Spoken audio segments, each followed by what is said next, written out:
नमस्कार दोस्तों, वेलकम। स्वागत है आपका इंडियन कॉन्स्टिट्यूशन एंड पॉलिटी की इस कक्षा में। इंडियन कॉन्स्टिट्यूशन एंड पॉलिटी के इस लेक्चर में बहुत ही व्यापक तरीके से, बहुत ही प्रामाणिक तरीके से, बहुत ही सारगर्भित तरीके से, बहुत ही सटीक तरीके से, लेकिन बहुत ही सरल तरीके से मैं डॉक्टर मंजेश कुमार आपके साथ इंडियन कॉन्स्टिट्यूशन एंड पॉलिटी, जो आईएएस का जनरल स्टडीज पेपर 2 का पेपर, जनरल स्टडीज का पेपर 2 है और पीसीएस के एग्जाम्स में भी है, उसको बहुत विस्तार के साथ प्री कम मेंस के लिए डिस्कस करने वाला हूं। तो आज से अपनी इंडियन कॉन्स्टिट्यूशन एंड पॉलिटी की क्लास होने वाली है और प्रयास किया जाएगा कि इंडियन कॉन्स्टिट्यूशन एंड पॉलिटी आपके लिए सबसे आसान बनकर रह जाए। और चाहे प्री हो, चाहे मेंस हो, चाहे इंटरव्यू हो, आप समझ सकते हैं कि इंडियन कॉन्स्टिट्यूशन एंड पॉलिटी की उपयोगिता हर जगह होती है। तो हर स्तर पर यह पेपर आपको मदद करे और केवल मदद ना करे बल्कि हर स्टेज पर यह आपकी सफलता में एक सहायक बन पाए।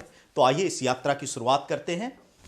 एक बार मैं देख लूं आपके कमेंट्स और सब चीज़ें। धीरे धीरे सब लोग ज्वाइन कर रहे हैं, तो बहुत सारे लोग ज्वाइन कर रहे हैं।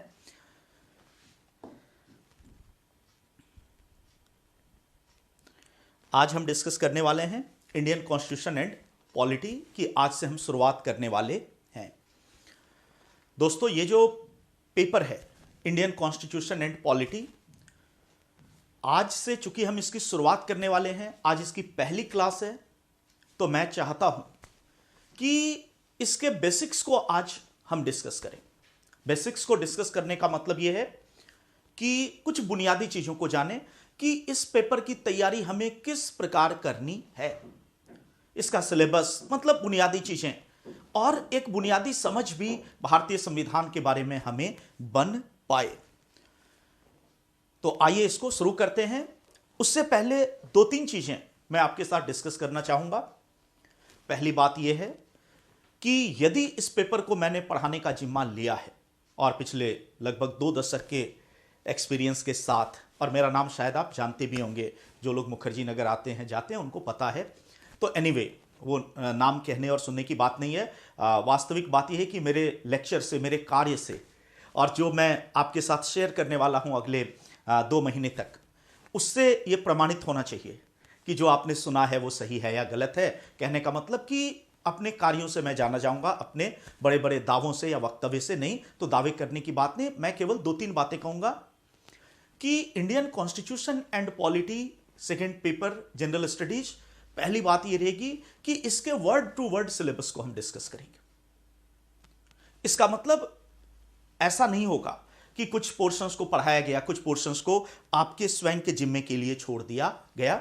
इसके वर्ड टू वर्ड सिलेबस को डिस्कस किया जाएगा, इसके प्रत्येक आयाम को डिस्कस किया जाएगा, और लास्ट में जब आखिरी कक्षा होगी तो जैसा मैं करता हूं, सिलेबस यहां पे स्क्रीन पे होगा और वर्ड टू वर्ड सिलेबस आपके साथ मिलाया जाएगा।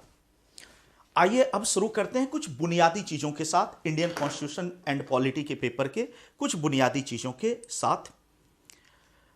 थोड़ा सा आज फर्स्ट डे है, इस टेक्नोलॉजी के साथ मैं थोड़ा सा ये हूं, तो मुझे आपके कमेंट्स आदि चीजें एज सच इसमें दिख नहीं रही। थोड़ा सा मुझे वक्त देंगे, थोड़ा सा मुझे वक्त देंगे, मैं जान लूं कि ये कमेंट्स मुझे दिख क्यों नहीं रहे हैं।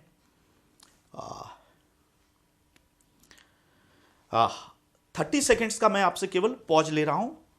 30 सेकेंड्स का मैं जरा सा बात करता हूं कि ये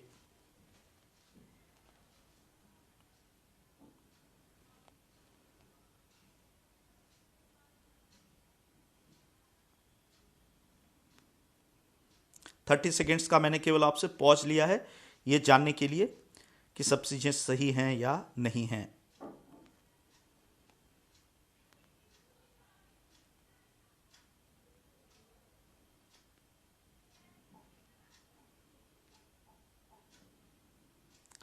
थर्टी सेकेंड्स के लिए केवल मैंने आपसे ये लिया है। थोड़ा सा इस सिस्टम को मैं समझ रहा हूं कि कमेंट्स आदि जो आप कर रहे हैं वो मुझे दिख क्यों नहीं रहा है। एनीवे, चलिए लेक्चर को मैं समझता हूं शुरू करें, और मैं उम्मीद करता हूं कि मेरी आवाज आप तक जरूर पहुंच रही होगी।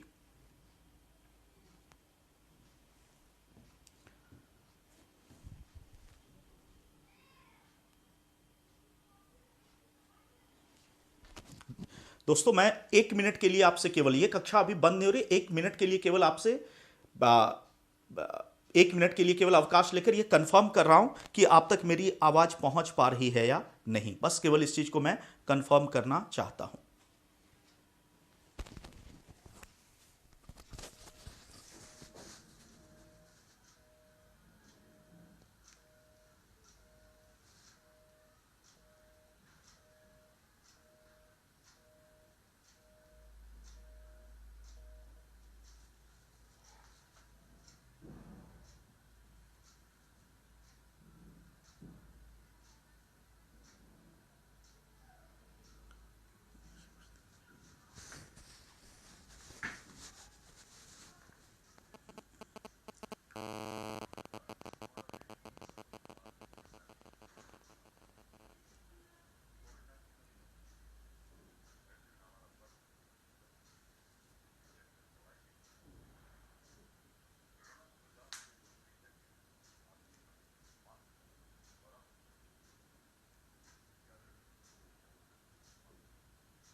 जिस व्यक्ति को कॉल किया है वो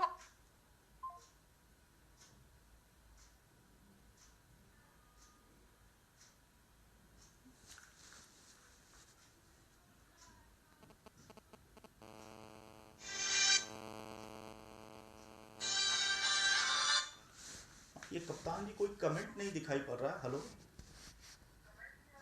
नहीं, उसमें केवल नाम बच्चों के दिख रहे हैं। प्लस ये मुझे कैसे पता चलेगा कि क्लास हो रही है कि नहीं, मतलब बच्चों तक कहीं बफरिंग तो नहीं हो रहा है जैसे बाकी।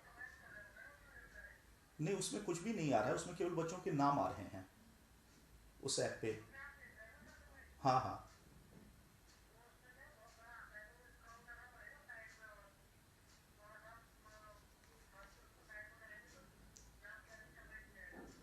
अच्छा, नाम तो बहुत सारे। और दूसरा ये कि इसमें जैसे कभी बफरिंग होगी तो ये कैसे पता चलेगा? बाकी जगह मैं करता हूँ तो ऐप पे मेरी क्लास चल रही होती है। अच्छा चलिए, मैं क्लास के बाद बात करता हूँ। एक्चुअली जैसे होना तो ये चाहिए ना कि भाई मैं भी अपनी क्लास देख रहा हूँ डायरेक्ट लाइव। हाँ, वो बहुत ज़रूरी होगा ना, तभी तो मतलब पता चल पाएगा क्या क्वालिटी है बच्चों का रिएक्शन। चलिए ठीक। हाँ, उन्हें वो कर लूँगा अभी। तो चलिए फिर क्लास शुरू करता हूँ। हाँ हाँ, ठीक ठीक है, ठीक।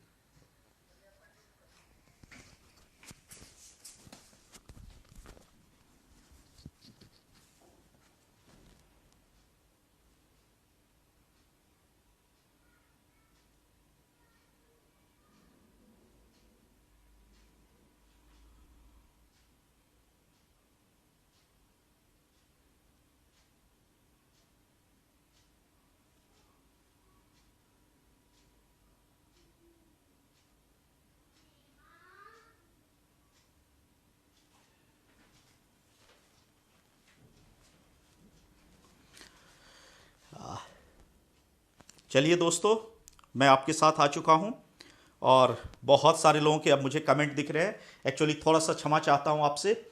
आ, ये नया सिस्टम है तो इसको समझने में थोड़ी सी मुझे देर हो गई, बट अब मुझे समझ में आ गया कि साउंड क्लियर है, सब चीज़ें बिल्कुल आपकी ध्वनि सुनाई दे रही है। बहुत बढ़िया, सब चीज़ें। अब एक बार सब लोग बता दीजिए कि सब चीज़ सही है कि नहीं। नो प्रॉब्लम, खुश रहिए सब लोग। Good afternoon, class live. बहुत बढ़िया, क्लास लाइव हो चुकी है। तो सब लोग केवल ये बता दीजिए मैं बिल्कुल ठीक हूँ।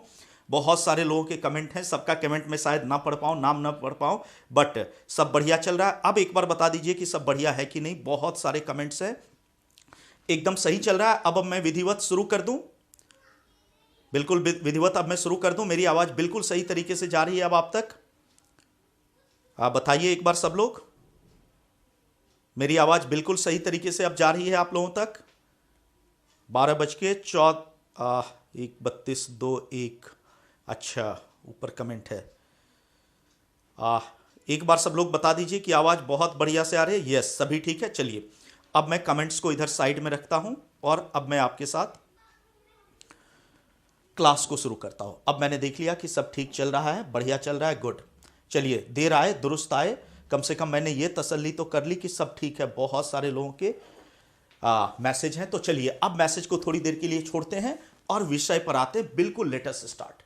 पहला दिन है, थोड़ी सी असुविधा हुई आपको 5-7 मिनट के लिए, अब नहीं होगी। तो आइए अब शुरू करते हैं कि जो पेपर हमें पढ़ना है वो दरअसल पेपर है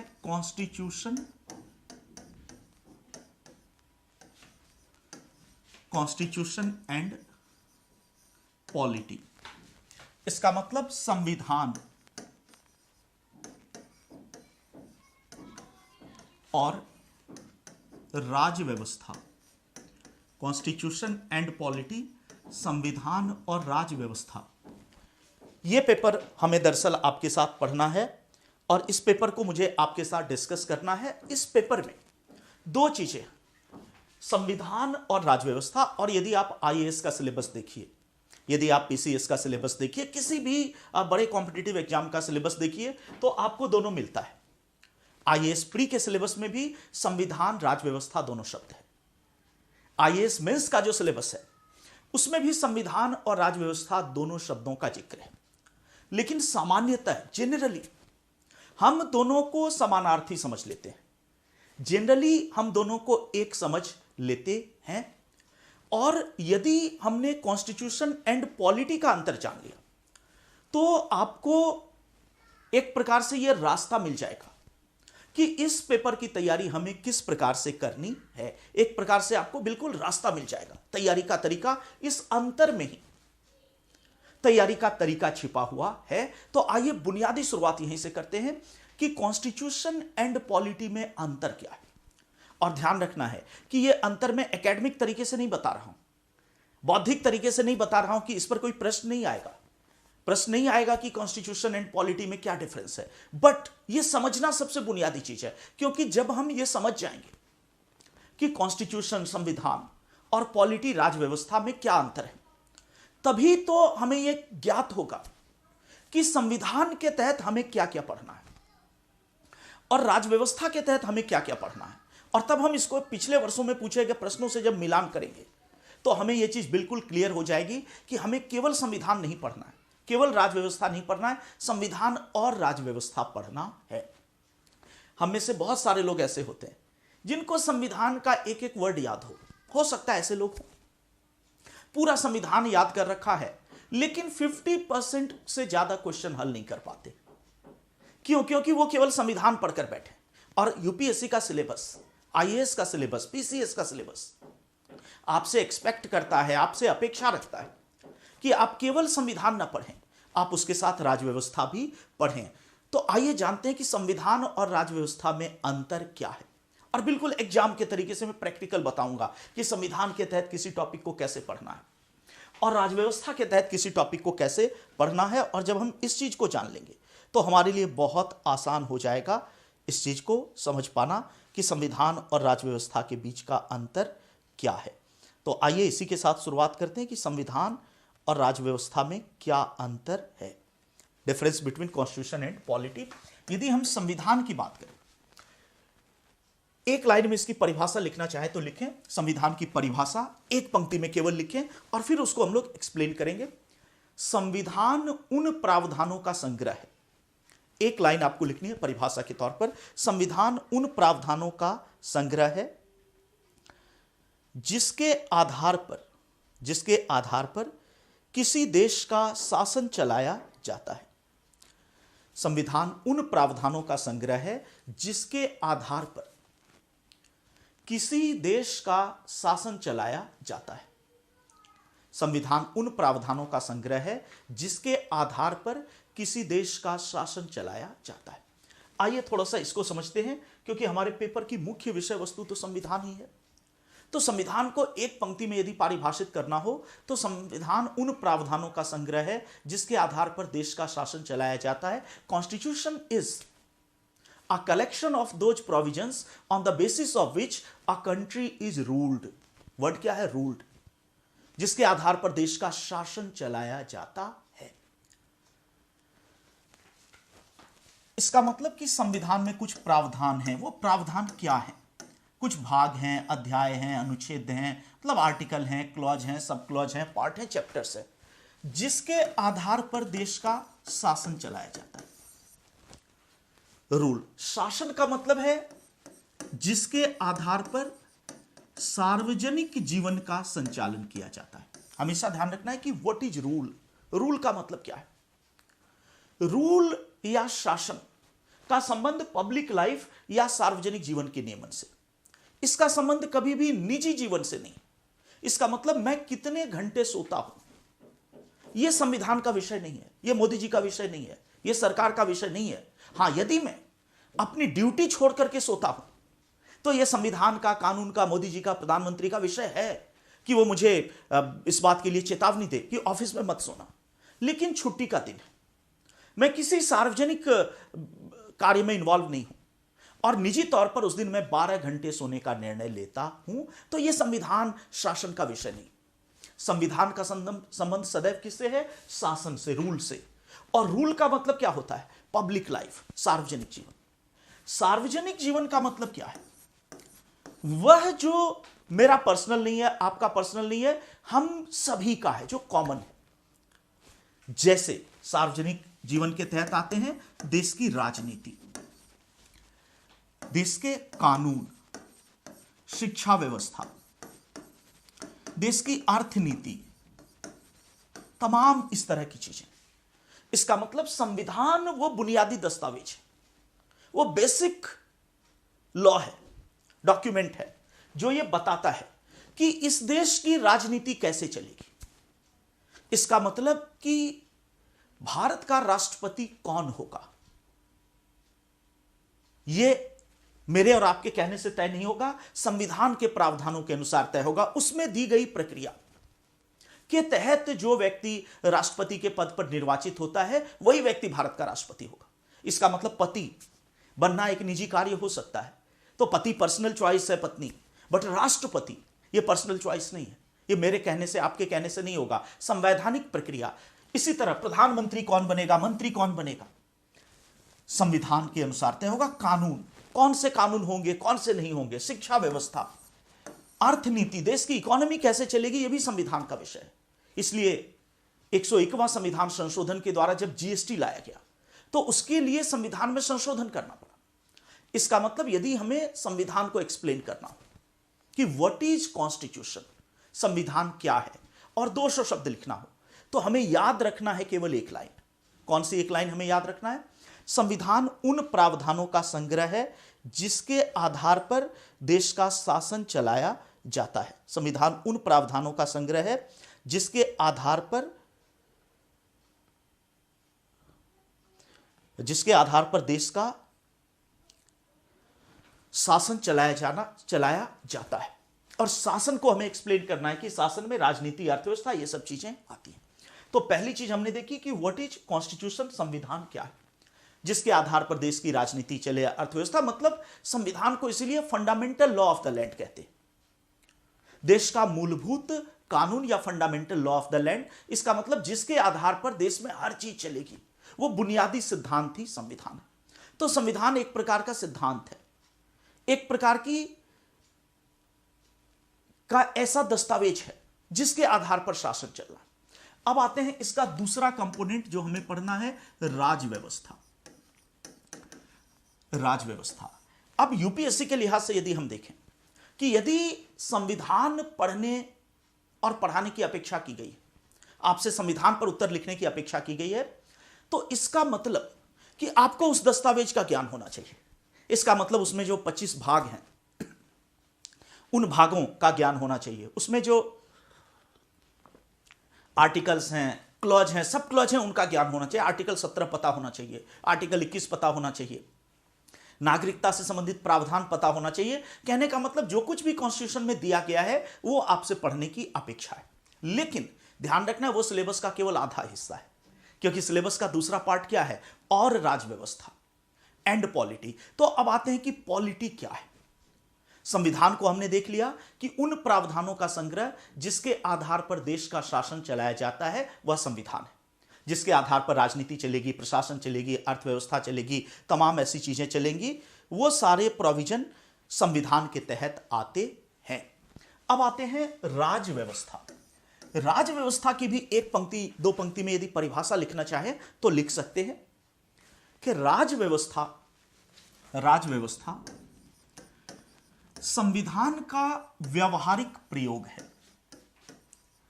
राज्य व्यवस्था संविधान का व्यवहारिक प्रयोग है।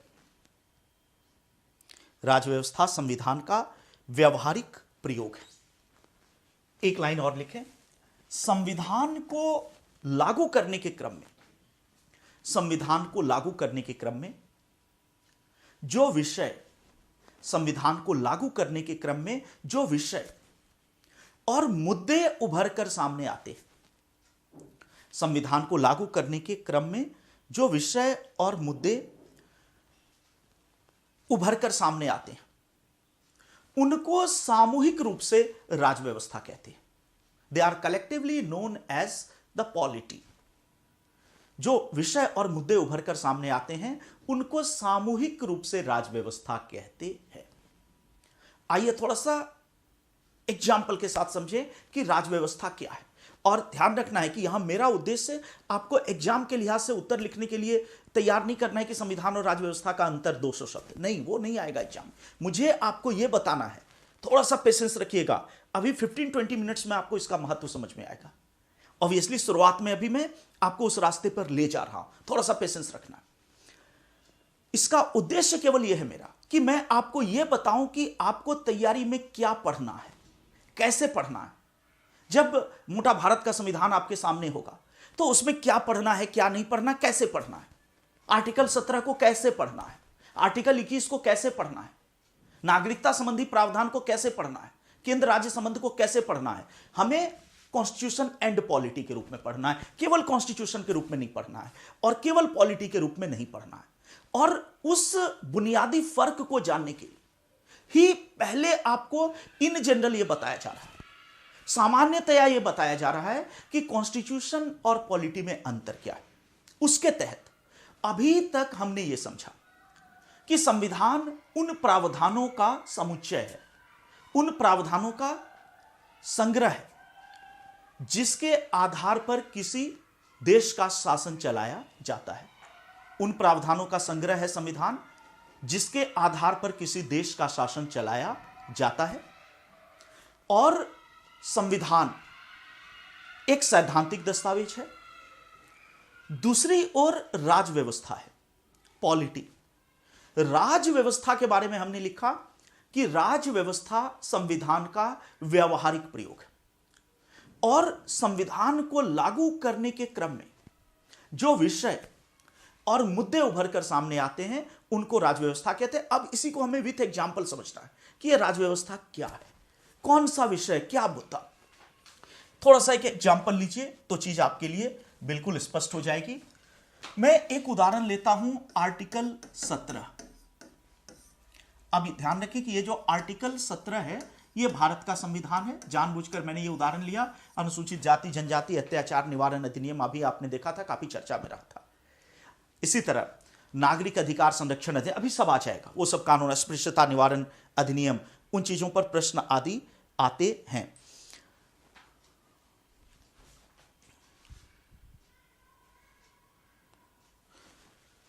आर्टिकल 17, आर्टिकल 17 क्या है? आर्टिकल 17 कहता है कि अस्पृश्यता एक दंडनीय अपराध होगी। अस्पृश्यता एक दंडनीय अपराध होगी। Untouchability shall be a punishable offence. इसका मतलब आर्टिकल 17 ये हिस्सा, इधर वाला हिस्सा क्या है? भारत का संविधान। एक समझते हैं कि राज्य व्यवस्था और संविधान में क्या है। तो इधर वाला हिस्सा है भारत का संविधान, आर्टिकल 17। अस्पृश्यता एक दंडनीय अपराध होगी। Untouchability shall be A punishable offence by law. अब ये कह सकते हैं संविधान है, और ये संविधान होने का मतलब है कि ये एक ऐसा सिद्धांत है, आर्टिकल 17, जिसके आधार पर देश का शासन चलाया जाना। परिभाषा यही थी संविधान की कि उन प्रावधानों का संग्रह संविधान है जिसके आधार पर देश का शासन चलाया जाता है। तो आर्टिकल 17 एक ऐसा प्रावधान है जिसके आधार पर देश का शासन चलाया जाएगा।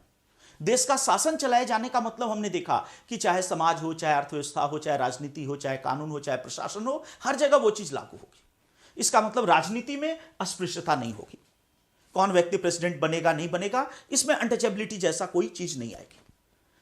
इसी प्रकार प्रशासन में जब जिलाधिकारी संसाधनों का, योजनाओं के तहत वस्तुओं का वितरण करेगा तो अस्पृश्यता नहीं आएगी, समाज में अस्पृश्यता नहीं आएगी। इकोनॉमी में कहीं भी जब बैंक लोन देगा तो अनटचेबिलिटी जैसा क्लॉज नहीं होगा कि अनटचेबल जाति का इसको ना मिले।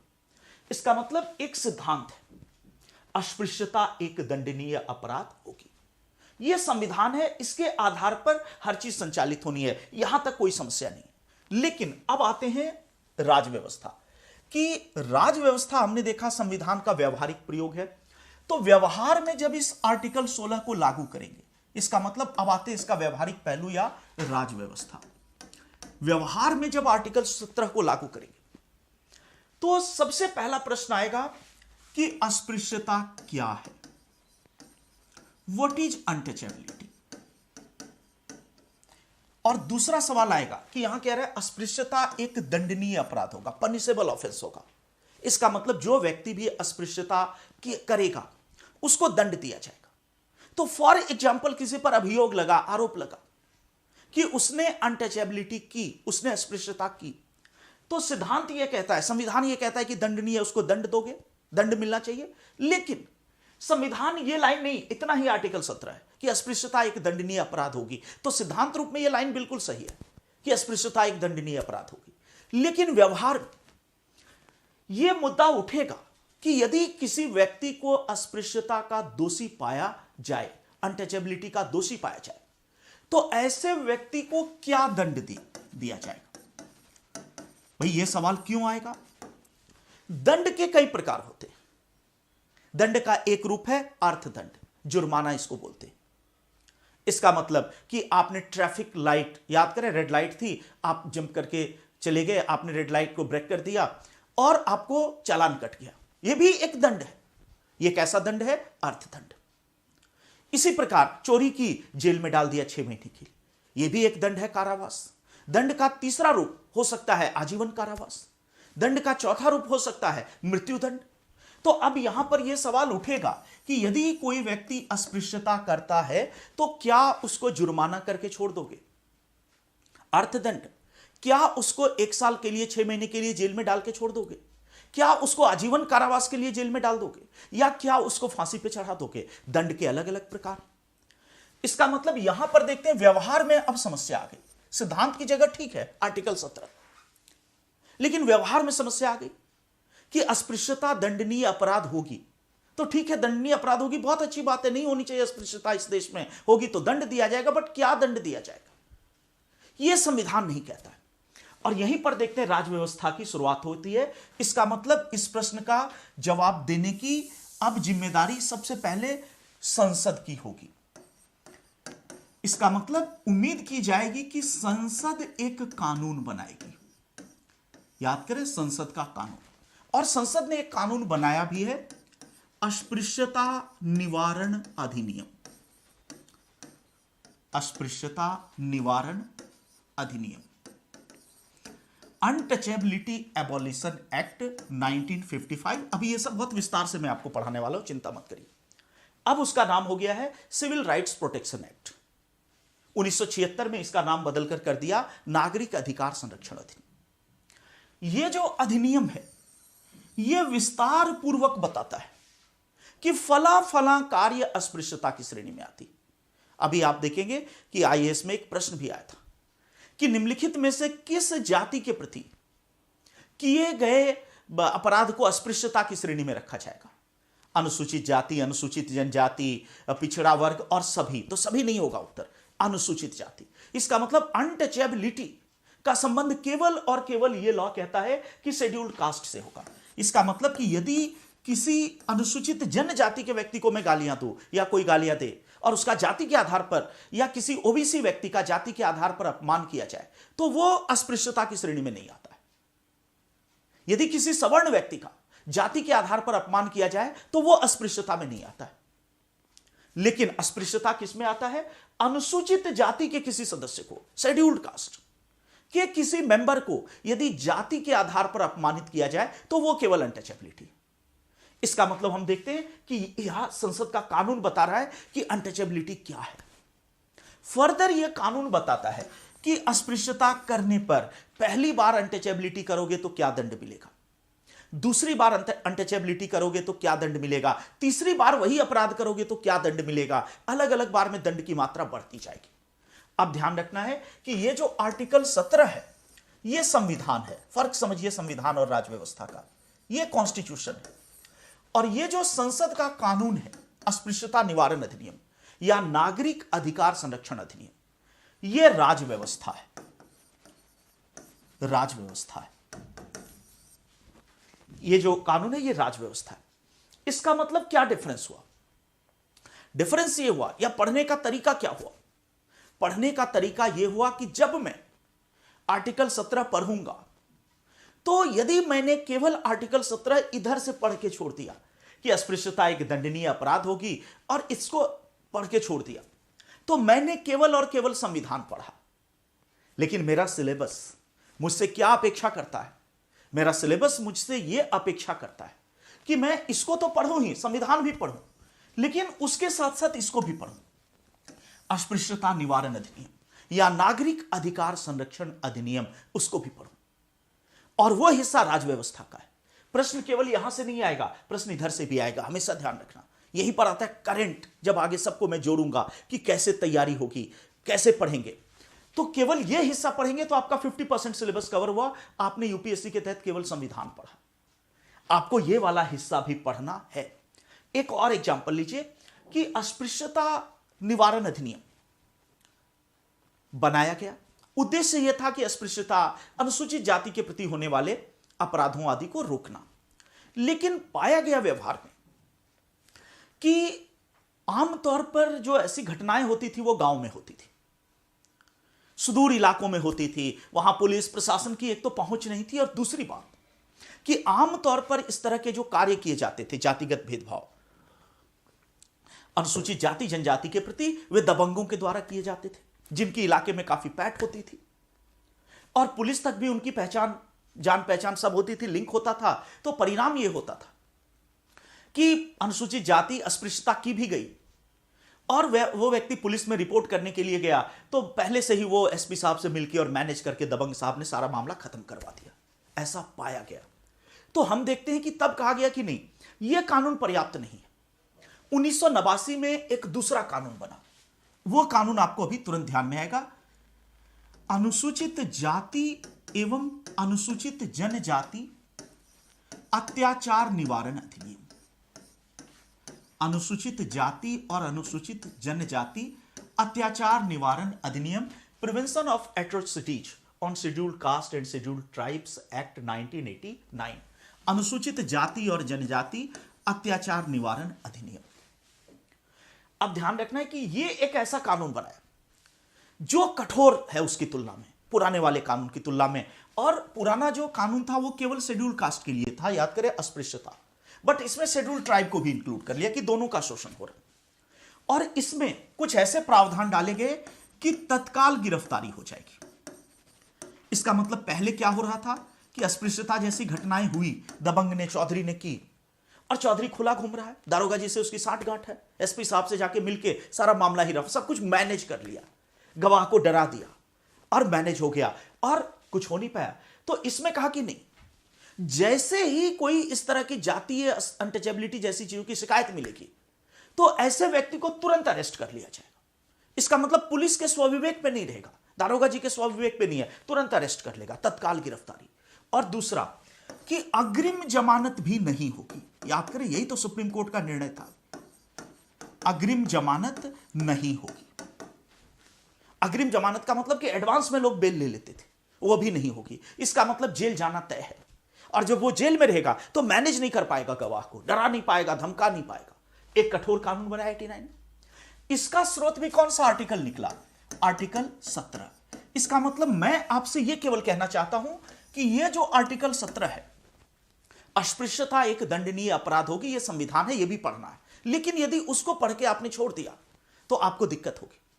आपको यह भी देखना है, सबसे पहली चीज, कि हमें संविधान के साथ राज व्यवस्था पढ़ना है। इसका मतलब कि राज व्यवस्था के तहत सबसे पहली चीज आती है संसद का कानून, लॉज ऑफ पार्लियामेंट।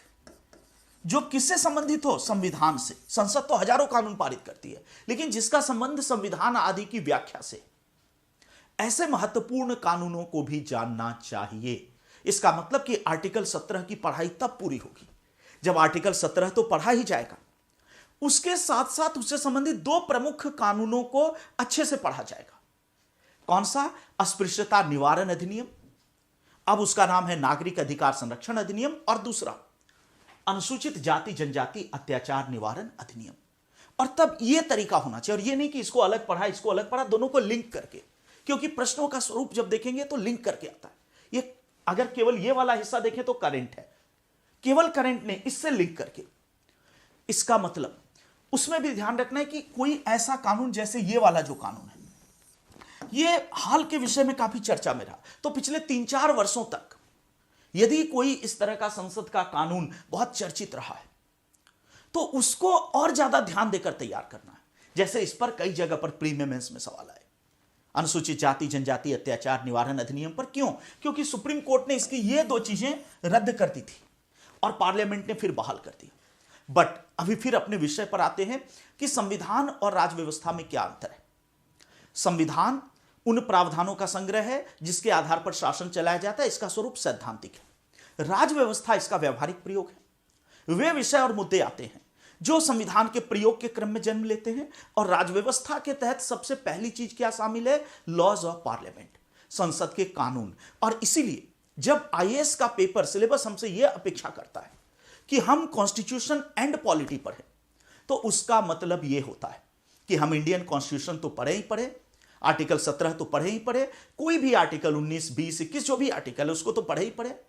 उसके साथ साथ हम उससे संबंधित संसद का यदि कोई कानून है तो उसको जरूर पढ़े। जैसे हम भाग 2 तो पढ़े ही पढ़े, नागरिकता से संबंधित अनुच्छेद 5, 6, 7, 8, 9, 10, 11 जो है वो तो पढ़े ही, लेकिन उसके साथ साथ नागरिकता संशोधन, भारतीय नागरिकता अधिनियम 1955 भी पढ़े, और उसमें भी नागरिकता संशोधन अधिनियम 2019, उसको भी डिटेल में पढ़े, उसका मूल्यांकन आदि भी करें।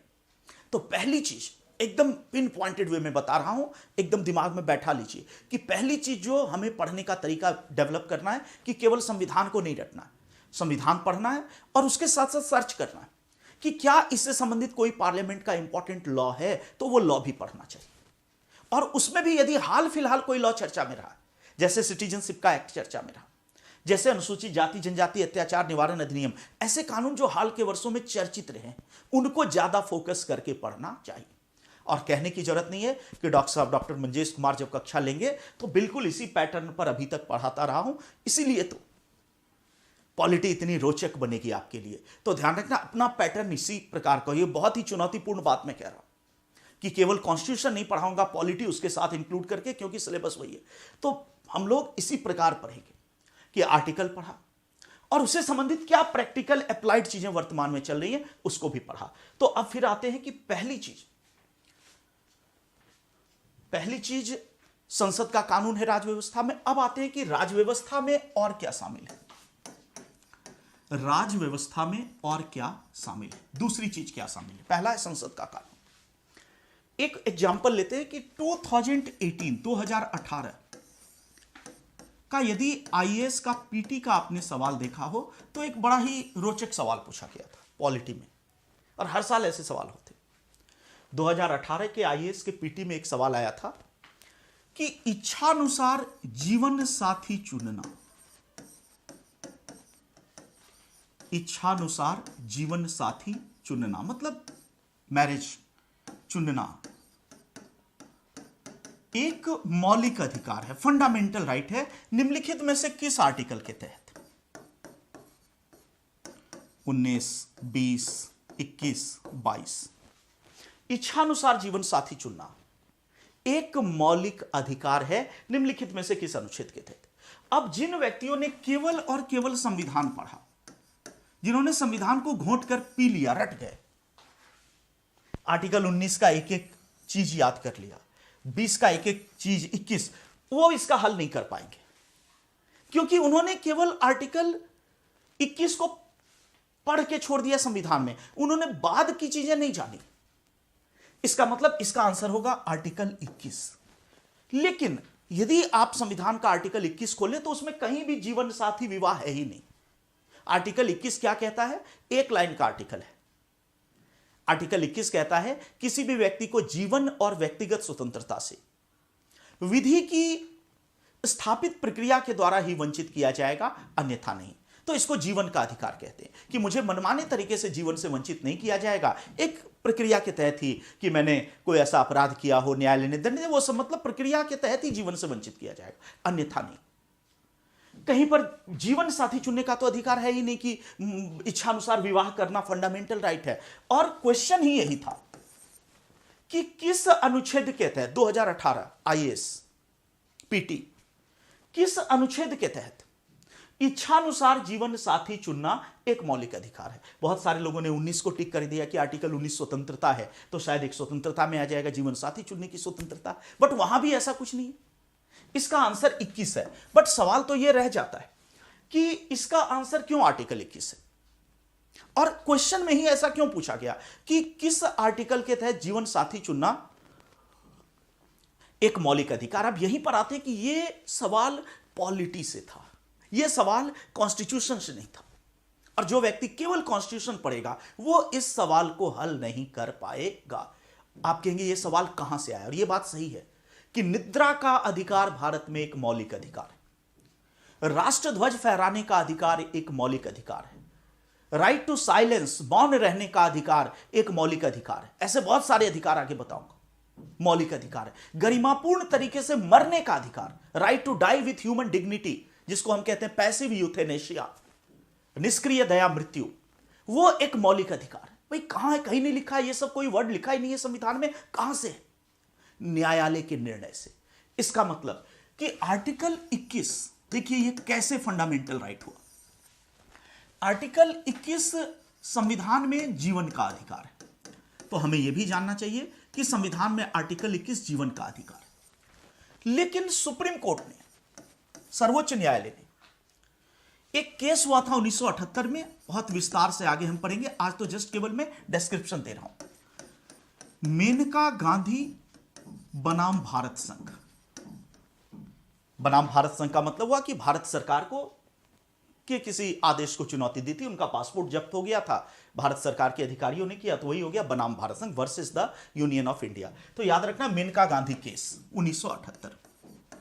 मेनका गांधी केस में यह जो जीवन का अधिकार है 21 का, इसकी बहुत व्यापक व्याख्या करती सुप्रीम कोर्ट ने। और सुप्रीम कोर्ट ने कहा कि जीवन के अधिकार के तहत केवल पशुवत जीवन या एनिमल एग्जिस्टेंस शामिल नहीं है, केवल एनिमल लाइफ शामिल नहीं है, बल्कि जीवन के अधिकार का अर्थ है गरिमापूर्ण तरीके से जीवन जीने का अधिकार। ध्यान से समझिए कि जब इसकी व्याख्या सुप्रीम कोर्ट ने की कि जीवन के अधिकार का मतलब क्या है, तो उसमें कहा गया जीवन के अधिकार का मतलब पशुवत जीवन नहीं है। जीवन के अधिकार का अर्थ गरिमापूर्ण मानवीय जीवन जीना है, डिग्निफाइड ह्यूमन लाइफ है।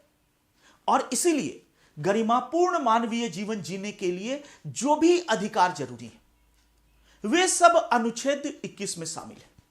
और उसी के तहत इसी केस में कहा कि पासपोर्ट रखना और विदेश यात्रा करना मौलिक अधिकार है, इसके बिना गरिमापूर्ण जीवन संभव नहीं है। तो अब यहां पर क्या हो गया कि पासपोर्ट रखना, विदेश यात्रा करना कॉन्स्टिट्यूशन में लिखा हुआ नहीं है, बट सुप्रीम कोर्ट के निर्णय के बाद फंडामेंटल राइट हो गया। उसी क्रम में अभी शक्ति वाहिनी बनाम भारत संघ 2018, उसी साल यह हुआ था। शक्ति वाहिनी केस में सुप्रीम कोर्ट ने फिर जीवन के अधिकार की नई व्याख्या की। शक्ति वाहिनी एक महिलाओं की संस्था है, और आपने खाप पंचायत का नाम सुना होगा, हरियाणा में, वेस्टर्न यूपी में ये खाप वगैरह काफी डोमिनेट है। जाति पर आधारित संस्था, ये सब आगे आएगा, ध्यान रखिए। अभी बहुत सारे वर्ड्स आ रहे हैं, घबराना नहीं है कि डॉक्टर साहब क्या बोल रहे हैं, ये बड़े बड़े वर्ड्स, एक एक वर्ड क्लियर होगा, एक एक वर्ड क्लियर होगा। तो खाप पंचायत ये अनऑफिशियल बॉडीज, जाति पर आधारित संगठन है, और प्रेम विवाह करने वालों को ये क्या करता था, अखबारों में आप पढ़ते होंगे कि केवल मार ही नहीं डालता था, प्रेमी युगल को मारने के बाद ये पेड़ पे लटका देता था। और इसका दबदबा ऐसा था ग्रामीण क्षेत्रों में कि कोई कुछ नहीं करता था। तो जब इस तरह की घटनाएं होने लगी तो एक प्रकार से इच्छानुसार जीवन साथी चुनने में बाधा आने लगी कि दो वयस्क व्यक्ति इच्छानुसार जीवन साथी बनना चाहते हैं, खाप को मंजूर नहीं है कि जाति अलग अलग है, और जाति अलग अलग है तो मार के पेड़ पे लटका दिया।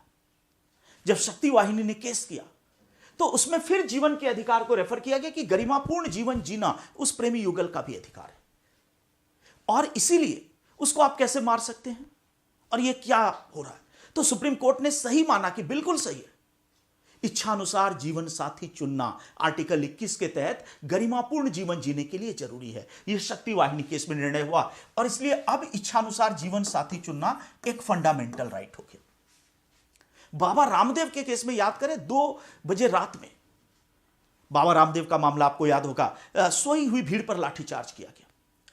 कोर्ट ने उसके बाद डिसाइड किया, सुप्रीम कोर्ट ने, कि निद्रा का अधिकार एक मौलिक अधिकार है। Right to sleep is a fundamental right. Obviously शर्तों के अधीन है, बट फिर भी निद्रा का अधिकार एक मौलिक अधिकार है। किसके तहत? 21 के तहत। तात्पर्य क्या है? मैं केवल यह बताना चाहता हूं कि जब हम आर्टिकल 21 पढ़ें या ऐसे आर्टिकल्स को पढ़े जो इस तरह की व्याख्याओं वाले हैं, तो केवल यदि हमने आर्टिकल पढ़कर छोड़ दिया तो आधा ही हमने पढ़ा। बहुत चुनौतीपूर्ण है पॉलिटी इस रूप में। हमें क्या करना पड़ेगा कि कॉन्स्टिट्यूशन भी पढ़ना पड़ेगा। संविधान के तहत हमें आर्टिकल 21 पढ़ना होगा, आर्टिकल 19 पढ़ना होगा, ऐसे बहुत सारे आर्टिकल पढ़ने होंगे। अभी आपने देखा कि इंटरनेट एक मौलिक अधिकार है, याद होगा। J&K के संदर्भ में सुप्रीम कोर्ट का निर्णय है, internet is a fundamental right.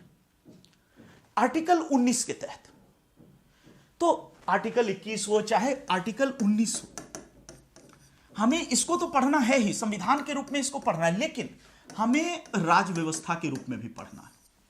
राज व्यवस्था के रूप में पढ़ने का पहला मतलब क्या है कि हमें यह देखना है कि इससे रिलेटेड संसद का कोई कानून है कि नहीं। यदि है तो उसको पढ़ना है। यदि पार्लियामेंट का लॉ नहीं है तो दूसरी चीज जो राज व्यवस्था में शामिल होती है वह है न्यायालय के निर्णय। न्यायालय के निर्णय कि क्या इस संबंध में न्यायालय का कोई निर्णय है, और जो भी इंपॉर्टेंट निर्णय है वो भी राज व्यवस्था का हिस्सा है। और ध्यान रखना है, आपका पेपर कॉन्स्टिट्यूशन एंड पॉलिटी, थोड़ा सा अभी तक जो आपने पढ़ा है कॉन्स्टिट्यूशन, पॉलिटी के नाम पे आपको जो कॉन्स्टिट्यूशन पढ़ाया गया, आप अपने मन में मिलान करके डिफरेंस को तौलिए। केवल ये वाला हिस्सा तो बहुत आसान है पढ़ना और पढ़ाना, ये तो ट्रेडिशनल है। ये चीजें चुनौतीपूर्ण है, और एक अच्छा शिक्षक और एक अच्छा छात्र वही है जो इसको बराबरी का महत्व देता है, जो शक्ति वाहिनी के इसको भी अच्छे से समझता है, जो गुलाम नबी आजाद बनाम भारत संघ जिसमें इंटरनेट मौलिक अधिकार हुआ उसको भी समझता है, जो इंडियन एक्सप्रेस न्यूज़पेपर केस जिसमें प्रेस की स्वतंत्रता मौलिक अधिकार, मतलब ऐसे मामलों को भी जानता है। तो कहने का मतलब पॉलिटी में पहली चीज शामिल है संसद के कानून, और पॉलिटी में दूसरी चीज शामिल है न्यायालय के निर्णय। इसका मतलब अब फिर मैं आता हूं बिल्कुल अप्लाइड वे पे, कि यदि मुझे इस पेपर की अच्छी तैयारी करनी है तो मैं आर्टिकल को पढ़ूंगा, उसको खूब बढ़िया से समझूंगा, और केवल वहीं पे मैं रुक नहीं जाऊंगा। रुक जाऊंगा तो मैं संविधान पे रुक गया। उसके बाद में यह देखूंगा कि उससे संबंधित पार्लियामेंट का कोई लॉ है कि नहीं, तब मैं पॉलिटी के हिस्से में घुसता, उसको भी पढ़ूंगा। उसके बाद मैं यह भी सर्च करूंगा कि क्या उस आर्टिकल से संबंधित सुप्रीम कोर्ट का कोई महत्वपूर्ण निर्णय है। यदि है तो मैं उसको भी पढ़ूंगा और उसको भी जानने का प्रयास करूंगा। और इस तरह से हम कह सकते हैं कि पॉलिटी का दूसरा हिस्सा क्या आता है, न्यायालय के निर्णय या सुप्रीम कोर्ट के निर्णय। न्यायालय के निर्णय। एक सेकेंड दोस्तों, मैं देख लूं एवरीथिंग ओके, ठीक है। 2:11 का ही कमेंट है, थोड़ा सा मैं इसको अभी चेंज करूंगा। आज मैं कमेंट देख नहीं पा रहा हूं, कुछ ऐसा सिस्टम आ गया है कि इसको मैं यूज टू नहीं हूं, जो यहां पे आ रहा है कुछ एक अलग ही तरीके का है। तो इसको मैं अभी बात करके दोस्तों थोड़ा सा मैं इसमें बदलाव करने वाला हूं, बट आज मैं कमेंट को देख नहीं पा रहा हूं, तो पता नहीं आप के बहुत सारे कमेंट्स आ रहे हैं, बट कुछ ऐसा सिस्टम यहां पे है मेरे मोबाइल में कि मैं उसको बहुत से देख नहीं पा रहा हूं। तो बस आज भर के लिए आपको थोड़ा सा, ये बहुत सारे हो सकता है कि आपके कमेंट्स आ रहे हो, बट मतलब कमेंट्स तो आ रहे हैं बट उसको मैं पूरा पढ़ नहीं पा रहा हूं। तो कोई बात नहीं, आज मैं बिना देखे कर रहा हूं, इसको ध्यान से देखिए। कल से ये चीज मैं दुरुस्त कर लूंगा कि कैसे सारे कमेंट्स को मैं ठीक से पढ़ पाऊं आपके। तो अब आते राज व्यवस्था। राज व्यवस्था में पहला है संसद का कानून और दूसरा न्यायालय का निर्णय। तो पढ़ाई के तरीके में इस तरह से, और ध्यान रखना है आगे जो कक्षाएं चलने वाली हैं, एक तरह से मैं अपने लिए ही खतरा मोल ले रहा हूं, चुनौती मोल ले रहा हूं, वो इसी पैटर्न पे मैं पढ़ाऊंगा। और ये आपको अगले 3-4 दिनों में ही फील हो जाएगा कि डॉक्टर ये बड़ी बड़ी बातें ही कर रहा है, फेंक रहा है, या वास्तव में कुछ होगा। आप 4-5 दिन क्लास करके देखो, डिफरेंस पता चलेगा। तो इसी पैटर्न पे पढ़ेंगे कि कॉन्स्टिट्यूशन एंड पॉलिटी। तो अब आते हैं कि पॉलिटी में पहला क्या आया, संसद के कानून। दूसरा पॉलिटी में क्या आया, न्यायालय के निर्णय जो संविधान से रिलेटेड हैं। जितने इंपॉर्टेंट रूलिंग्स हैं वो कहीं ना कहीं हमारे उत्तर में होने चाहिए। अच्छा, ये तरीका नहीं कि ये अलग पढ़ लिया, ये अलग। जिस समय 21 पढ़ेंगे उस समय शुरू से लेके AK गोपालन केस से लेके, मेनका गांधी केस से लेके और शक्ति वाहिनी केस से लेके सबको पढ़ना पड़ेगा। तब जाकर समग्रता में इंटर रिलेशन, जिसको कहते हैं कोहेरेंट आंसर, वो तैयार होगा। तो चलिए फिर आते हैं कॉन्स्टिट्यूशन एंड पॉलिटी के दूसरे हिस्से पर। कॉन्स्टिट्यूशन एंड पॉलिटी के दूसरे हिस्से पर पहला है संसद का कानून और दूसरा न्यायालय के निर्णय। अब आता है कि पॉलिटी में और क्या शामिल है।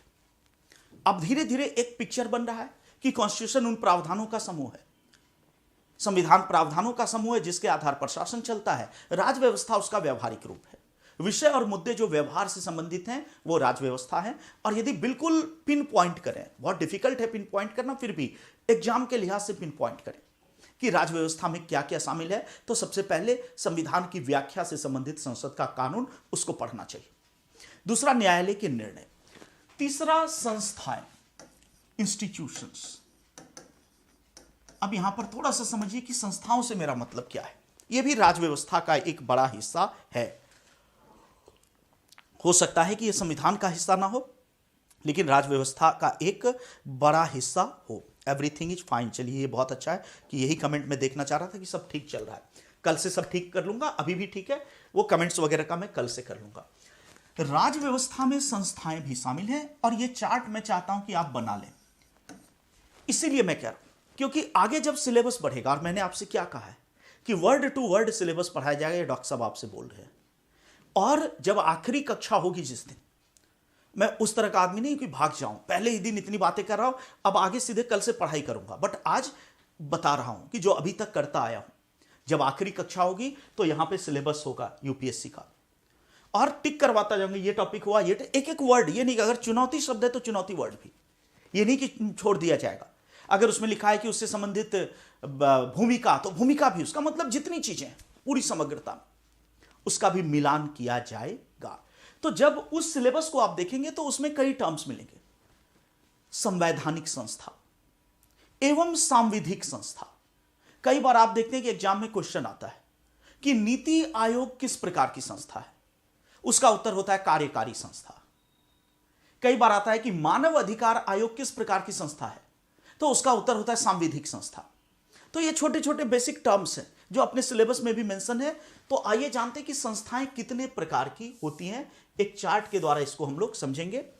संस्थाओं का यदि वर्गीकरण करें तो सबसे पहले इसको हम 3 वर्गों में बांटेंगे। संवैधानिक संस्थाएं, इंग्लिश में कहते हैं कॉन्स्टिट्यूशनल बॉडीज।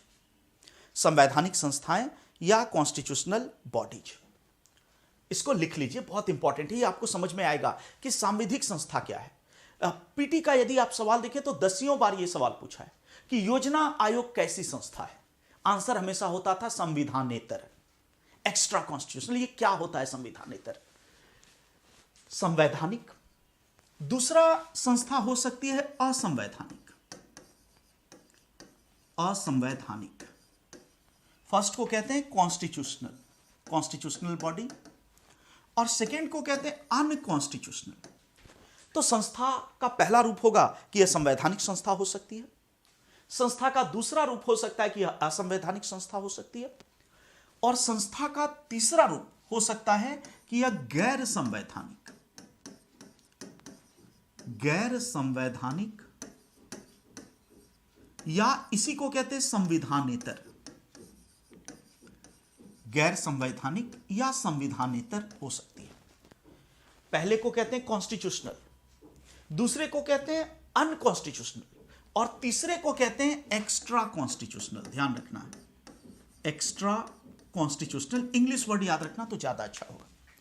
संवैधानिक, असंवैधानिक, और तीसरा गैर संवैधानिक। या संविधानेतर। गैर संवैधानिक या संविधानेतर, गैर संवैधानिक या संविधानेतर। Constitutional, unconstitutional, extra constitutional. अब ये जो गैर संवैधानिक या संविधानेतर है, ये पुनः दो प्रकार का होता है। इस एक को कहते हैं सांविधिक या स्टैट्यूटरी, उसी को कानूनी भी कहते हैं। सांविधिक या कानूनी, इंग्लिश में कहते हैं स्टैट्यूटरी। सांविधिक या कानूनी, स्टैट्यूटरी। और दूसरे को कहते हैं कार्यकारी, उसको इंग्लिश में कहते हैं एग्जीक्यूटिव। सांविधिक या कानूनी, स्टैट्यूटरी और कार्यकारी, एग्जीक्यूटिव। अब इतने वर्ड्स आपको कई बार पीटी में मिल जाते हैं। ये सब राज्य व्यवस्था का हिस्सा है, संविधान में एक छोटा हिस्सा है। अब आते हैं कि संस्था का सबसे पहला रूप है संवैधानिक संस्था। जाने कि संवैधानिक संस्था या कॉन्स्टिट्यूशनल बॉडी क्या है। वे संस्थाएं जो संविधान के द्वारा सृजित हैं, उसको हम कॉन्स्टिट्यूशनल बॉडीज कहते हैं। संविधान के द्वारा जो सृजित संस्थाएं, those institutions which have been created by the constitution itself, उनको कहते हैं हम संवैधानिक या कॉन्स्टिट्यूशनल बॉडी। जैसे उदाहरण लीजिए कि हमारे संविधान में है आर्टिकल 280, यह कहता है भारत का वित्त आयोग, फाइनेंस कमीशन ऑफ इंडिया। अब चूंकि आर्टिकल 280 के तहत सृजित होता है, संविधान के द्वारा सृजित है, कॉन्स्टिट्यूशन में इसका उल्लेख है, इसलिए यह कैसी संस्था है? संवैधानिक संस्था। आर्टिकल 324, अभी केवल मैं मेंशन कर रहा हूं, सबको बहुत विस्तार से आपको पढ़ाने वाला हूं, चिंता मत कीजिए। 324 भारत का निर्वाचन आयोग, इलेक्शन कमीशन ऑफ इंडिया। संविधान में वर्णन है, संविधान सृजित है, संवैधानिक संस्था है। अनुसूचित जाति आयोग, आर्टिकल 338। अनुसूचित जनजाति आयोग, आर्टिकल 338A। राष्ट्रीय पिछड़ा वर्ग आयोग, अनुच्छेद 338B। ये सब क्या है? संवैधानिक संस्था है। तो संस्था का पहला वर्गीकरण क्या है? संवैधानिक। परिभाषा क्या है? कि जिनका संविधान में उल्लेख है, जो संविधान के द्वारा बनाई गई हैं, संविधान में जिससे संबंधित प्रावधान हैं, वो संवैधानिक संस्था है। उदाहरण क्या है? भारत का वित्त आयोग, भारत का निर्वाचन आयोग, राष्ट्रीय अनुसूचित जाति और जनजाति आयोग, राष्ट्रीय अनुसूचित जाति आयोग, राष्ट्रीय अनुसूचित जनजाति आयोग, राष्ट्रीय पिछड़ा वर्ग आयोग, इस तरह की संस्थाएं। संस्था का दूसरा रूप है असंवैधानिक, अनकॉन्स्टिट्यूशनल। देखिए कि अनकॉन्स्टिट्यूशनल या असंवैधानिक संस्था क्या है? अनकॉन्स्टिट्यूशनल संस्था का मतलब है कि संविधान विरोधी, जो संविधान के आदर्शों के, निर्देशों के विरोध में खड़ा है। ध्यान रखना है कि कानूनी तौर पर ऐसी संस्थाओं के अस्तित्व पर प्रतिबंध है। कानूनी तौर पर इस देश में नहीं हो सकता, लेकिन व्यवहार में होता है। अभी किसानों का आंदोलन चल रहा है, चिल्ला बॉर्डर और कौन सा बॉर्डर आपको पता है, उधर टिकरी बॉर्डर, सिंधु बॉर्डर। कई अखबारों में और टेलीविजन चैनल पे रिपोर्टिंग आई, मैं कह रहा हूं कि रिपोर्टिंग आई, मुझे पता नहीं कि वो सही थी या गलत, क्योंकि अखबार भी आजकल भ्रामक सूचनाएं दे रहा है। लेकिन रिपोर्टिंग अखबारों में ये आई कि खालिस्तान जिंदाबाद का नारा लगा और कहा गया कि खालिस्तानी लिबरेशन फोर्स के लोग वहां पे बैठे थे। अब ये आता है खालिस्तानी लिबरेशन फोर्स क्या है? ये एक अलगाववादी संस्था है जो भारत को तोड़ना चाहता है और एक नया सिख राज्य खालिस्तान बनाना चाहता है। ये व्यवहार में इस देश में एग्जिस्ट करता है, तभी तो नारा लगा बैठा या जो आरोप लगा, बट संविधान विरोधी है। इसी तरह नक्सलवादियों के संगठन भी है, पूरा उनका स्ट्रक्चर है, ये एरिया कमांडर है तो ये फला है, संविधान में नहीं है उल्लेख, लेकिन इस देश में एग्जिस्ट करता है। ULFA, united liberation front of Assam, Assam में जो उग्रवादी संगठन है, संविधान विरुद्ध है, नहीं होना चाहिए, उसको देखेगा तो अरेस्ट कर लेगा उसके लोगों को, फिर भी देश में एग्जिस्ट करता है। National socialist council of Nagaland, ऐसे बहुत सारे।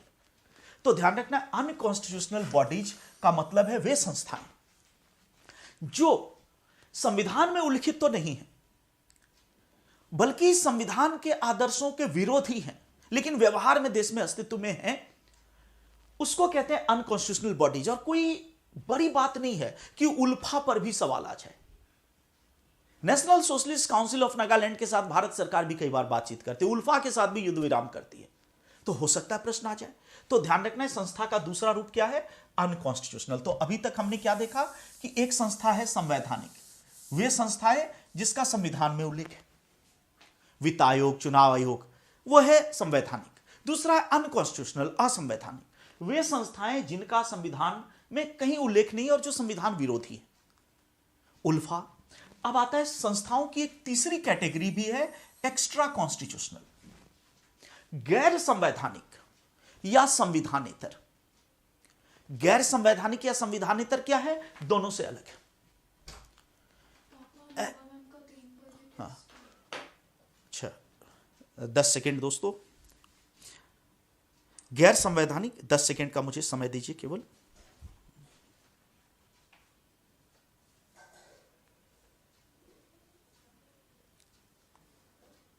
जॉब दे रहा हूं।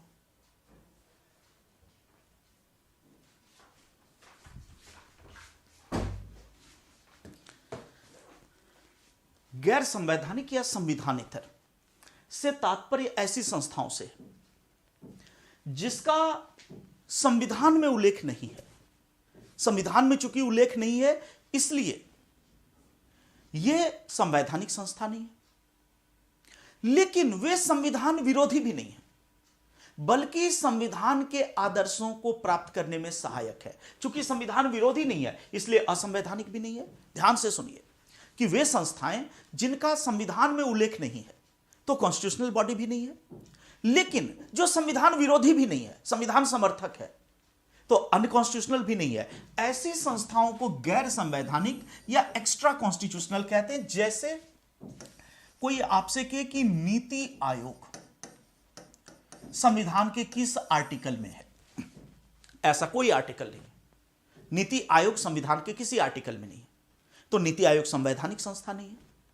नीति आयोग देश के विकास में बाधक नहीं है, सहायक है, इसलिए नीति आयोग अनकॉन्स्टिट्यूशनल भी नहीं है उल्फा की तरह। फिर नीति आयोग कैसी संस्था? नीति आयोग गैर संवैधानिक संस्था है। 1 सेकेंड दोस्तों, बस 1 सेकेंड।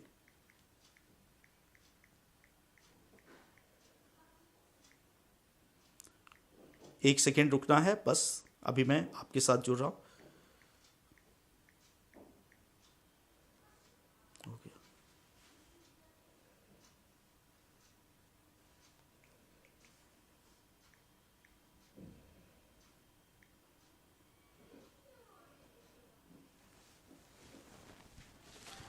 नीति आयोग कैसी संस्था है कि यह गैर संवैधानिक संस्था है, संवैधानिक भी नहीं है, असंवैधानिक भी नहीं। इसी तरह एक दूसरा उदाहरण लीजिए, राष्ट्रीय मानव अधिकार आयोग, NHRC, national human rights commission. संविधान का ऐसा कोई आर्टिकल नहीं है, ऐसा कोई अनुच्छेद नहीं है संविधान में जिसमें राष्ट्रीय मानव अधिकार आयोग का जिक्र हो, प्रावधान हो। तो ये कॉन्स्टिट्यूशनल बॉडी नहीं है, लेकिन राष्ट्रीय मानव अधिकार आयोग संविधान के आदर्शों का विरोधी भी नहीं है। इसका मतलब यह अनकॉन्स्टिट्यूशनल भी नहीं है। तो मानव अधिकार आयोग भी कैसी संस्था है? गैर संवैधानिक। योजना आयोग पर मैं कहता हूं कि 10 बार से ज्यादा सवाल आया है, अलग अलग IAS और PCS का। देखें यही सवाल कि योजना आयोग कैसी संस्था है, तो हम लोग आंख बंद करके और रट लेते थे गैर संवैधानिक या संविधानेतर। बट अब आपको समझना है कि योजना आयोग भी इसी क्रम में आता था कि योजना आयोग का संविधान के किसी आर्टिकल में प्रावधान नहीं था, तो योजना आयोग कॉन्स्टिट्यूशनल बॉडी नहीं है। लेकिन योजना आयोग देश विरोधी भी नहीं था, प्राइम मिनिस्टर इसका अध्यक्ष होता था, तो यह कैसे देश विरोधी है? देश विरोधी भी नहीं है, तो इसलिए अनकॉन्स्टिट्यूशनल भी नहीं है। तो योजना आयोग भी कैसा है? गैर संवैधानिक। तो वे संस्थाएं जिसका संविधान में उल्लेख नहीं है और वे संविधान विरोधी भी नहीं है, बल्कि देश के विकास में सहायक है, उसको हम एक्स्ट्रा कॉन्स्टिट्यूशनल या गैर संवैधानिक संस्थाएं कहते हैं। अब ये जो गैर संवैधानिक संस्थाएं हैं, ये 2 प्रकार का होता है और ये निर्माण के तरीके से पता चलता है कि यदि कोई संस्था ऐसी है जिसका निर्माण संसद के कानून से होता है, संसद के कानून से यदि किसी संस्था का निर्माण होता है। अब ध्यान रखना है, संविधान तो वो है जो संविधान निर्माता ने बनाया, लेकिन संसद समय समय पर नए नए कानून बनाती है। तो सवाल उठता है कि यदि नीति आयोग, मानव अधिकार आयोग, इनका संविधान में प्रावधान नहीं है तो यह कहां से आ गया, यह कैसे आया? तो देखें, इसके आने का एक तरीका यह हो सकता है कि संसद एक कानून बनाए और उस कानून के द्वारा किसी संस्था को क्रिएट किया जाए। तो जब कोई संस्था संसद के कानून से निर्मित होती है तो उसी को हम कहते हैं सांविधिक संस्था। सांविधिक को एकदम क्लियर रखना है, उसी को विधिक या सांविधिक कहते हैं। वे संस्थाएं जो संसद के कानून से निर्मित होती है वे सांविधिक संस्थाएं। जैसे एग्जांपल लीजिए कि एनएचआरसी, राष्ट्रीय मानव अधिकार आयोग। एनएचआरसी संविधान में नहीं है, लेकिन इसका निर्माण राष्ट्रीय मानव अधिकार आयोग अधिनियम के द्वारा हुआ है। राष्ट्रीय मानव अधिकार आयोग अधिनियम क्या है? यह संसद का एक कानून है। तो यह कैसी संस्था है? सांविधिक संस्था है। इसी तरह यदि हम कहें नेशनल कमीशन फॉर माइनॉरिटीज, राष्ट्रीय अल्पसंख्यक आयोग, कॉन्स्टिट्यूशन में इसका कोई आर्टिकल नहीं है जहां अल्पसंख्यक आयोग का वर्णन है, तो कॉन्स्टिट्यूशनल बॉडी नहीं है। फिर यह कैसी संस्था है? सांविधिक। संसद ने राष्ट्रीय मानव अधिकार आयोग अधिनियम पारित किया और उसके तहत राष्ट्रीय मानव अधिकार आयोग का निर्माण किया गया। केंद्रीय सूचना आयोग, सीआईसी जिसको कहते हैं, सेंट्रल इंफॉर्मेशन कमीशन, सांविधिक संस्था है। संसद ने सूचना का अधिकार अधिनियम, RTI, right to information act, पारित किया और उस कानून के तहत केंद्रीय सूचना आयोग की स्थापना की गई। तो कैसी संस्था है? सांविधिक। तो ध्यान रखना है कि सांविधिक संस्था भी गैर संवैधानिक ही है। इसका संविधान में उल्लेख नहीं है, संविधान के उद्देश्यों को पूरा करती है और जब इसका निर्माण संसद के कानून से होता है तो उसको हम सांविधिक संस्था कहते हैं। अब आते हैं लास्ट में कार्यकारी संस्था या एग्जीक्यूटिव बॉडी। कार्यकारी संस्था या एग्जीक्यूटिव बॉडी, एक उदाहरण लीजिए आप, नीति आयोग। एक ऐसी संस्था है जिसके बारे में आगे हमें पढ़ना भी है। इन सारी संस्थाओं को पढ़ना है, जिसका मैंने नाम लिया है सब पढ़ाऊंगा। अल्पसंख्यक आयोग सब समय पे, सब सिलेबस में है और मुझे वर्ड टू वर्ड सिलेबस पढ़ाना है और लास्ट में आपको मिला करके भी दिखाना है कि पूरा सिलेबस कंप्लीट हुआ कि नहीं। नीति आयोग, नीति आयोग एक ऐसी संस्था है आज के भारत में जिसका संविधान में कोई उल्लेख नहीं है, कॉन्स्टिट्यूशनल नहीं है। नीति आयोग संविधान विरोधी भी नहीं है तो अनकॉन्स्टिट्यूशनल भी नहीं है, तो ऑब्वियसली नीति आयोग किस श्रेणी में पड़ता है? गैर संवैधानिक। लेकिन गैर संवैधानिक में भी संसद के कानून से भी इसका निर्माण नहीं हुआ, तो यह सांविधिक नहीं है। फिर कैसे बना नीति आयोग? राष्ट्रपति के आदेश से। और राष्ट्रपति ने किसकी सलाह पर किया? मंत्रिपरिषद। तो राष्ट्रपति या कार्यपालिका के आदेश से जो संस्था निर्मित होती है उसको हम कार्यकारी संस्था कहते हैं। नीति आयोग एक कार्यकारी संस्था है। तो नीति आयोग गैर संवैधानिक है। गैर संवैधानिक के तहत यह एग्जीक्यूटिव है और राष्ट्रीय मानव अधिकार आयोग भी गैर संवैधानिक है, लेकिन गैर संवैधानिक के अंतर्गत वह सांविधिक या स्टैट्यूटरी है। तो ध्यान रखना, यह संस्थाओं का वर्गीकरण है। एक बार ध्यान से केवल सुन लीजिए, मैं 1 मिनट में इसको समराइज कर देता हूं। जो इतना व्यापक किया उसको मैं 1 मिनट में केवल समराइज कर देता हूं कि क्या है।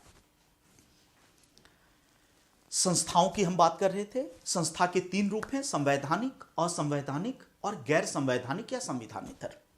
संवैधानिक संस्था वित्त आयोग, अनुसूचित जाति आयोग, जनजातीय आयोग, वो सब आयोग, ठीक है।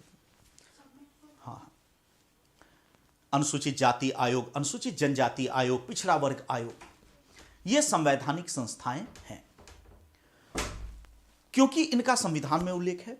दूसरा है असंवैधानिक संस्था, अनकॉन्स्टिट्यूशनल बॉडीज। असंवैधानिक संस्थाएं वे संस्था जो संविधान विरोधी है, जैसे उल्फा, खालिस्तान लिबरेशन फ्रंट। और तीसरा है गैर संवैधानिक या एक्स्ट्रा कॉन्स्टिट्यूशनल, जो संविधान में नहीं है लेकिन संविधान विरोधी भी नहीं है। यह जो गैर संवैधानिक संस्था, यह पुनः 2 प्रकार का है, सांविधिक और कार्यकारी, स्टैट्यूटरी एंड एग्जीक्यूटिव। सांविधिक वह संस्था जिसका निर्माण संसद के कानून से हुआ, मानवाधिकार आयोग, अल्पसंख्यक आयोग, सूचना आयोग।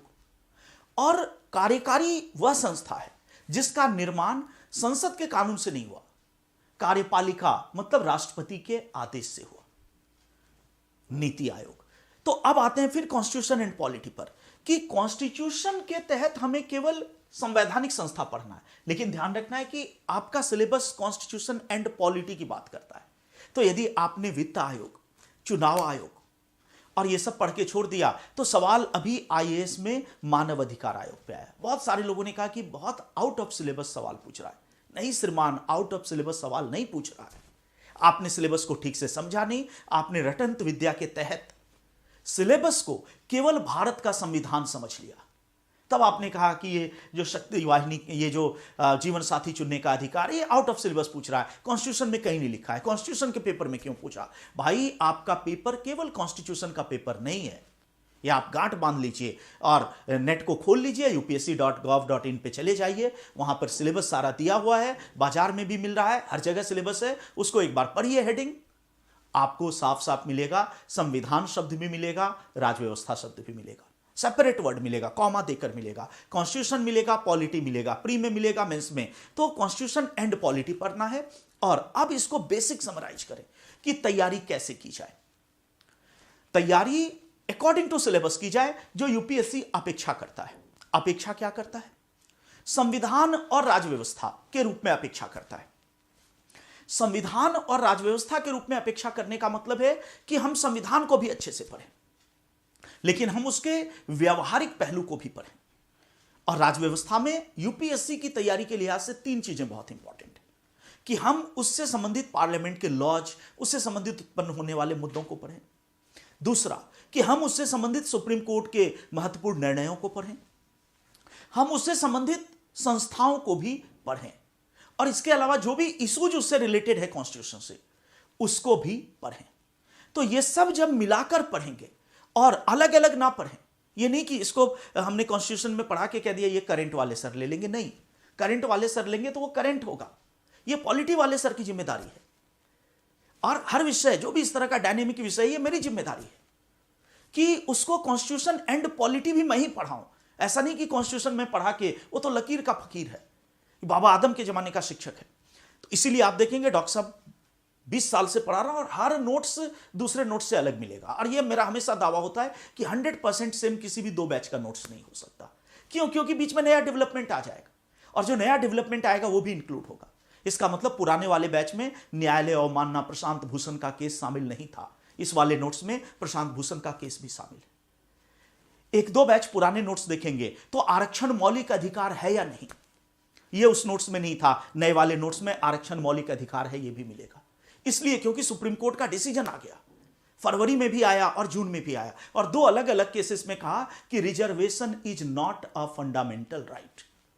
ऑब्वियसली ये तरीका पढ़ने का होगा, और आपको भरोसा रखना है, विश्वास करना है, और विश्वास क्या, आपको फील करना है।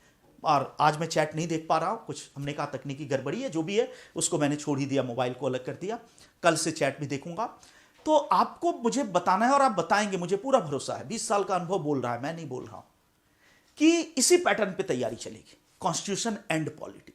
और आप देखेंगे तमाम करंट के पॉलिटी के मुद्दे कवर होंगे। सबरीमाला का मुद्दा कवर होगा, दया मृत्यु का मुद्दा कवर होगा, समलैंगिकता को जो अभी सुप्रीम कोर्ट ने मान्यता दे दी, मुद्दा कवर होगा, इंटरनेट मौलिक अधिकार है, मुद्दा कवर होगा, आरक्षण मौलिक, जितने प्रेस की स्वतंत्रता, जो भी चल रहा है, न्यायालय अवमानना, तमाम मुद्दे कवर हो जाएंगे, क्योंकि सब संविधान से रिलेटेड है। तो बिल्कुल इसी पैटर्न पर कक्षाओं का संचालन किया जाएगा। और आगे से आपको भी कह रहा हूं कि यही पैटर्न तैयारी का है। अब थोड़ा सा एसएससी के लेवल से ऊपर उठना पड़ेगा। मैं ऐसा नहीं कि एसएससी का विरोधी हूं भाई, वो भी एक एग्जाम है, वो भी एक तैयारी है, बट एक आईएएस की पावर में, एक आईपीएस की पावर में और एक सब इंस्पेक्टर की पावर में बहुत फर्क होता है। यह आपको महसूस करना होगा। जमीन और आसमान का फर्क होता है, कोई सामान्य फर्क नहीं होता है। वो माई बाप वाला मामला बन जाता है जब वहां पे जाता है। तो एसएससी के लेवल से थोड़ा सा ऊपर आना पड़ेगा, और आपको आईएएस के लेवल पर आना पड़ेगा। और एसएससी में वो चल सकता है, कॉन्स्टिट्यूशन, यहां पॉलिटी पे सवाल आते हैं, तो उसी लिहाज से हम लोग पढ़ेंगे, साथ जुड़कर चल रहा है।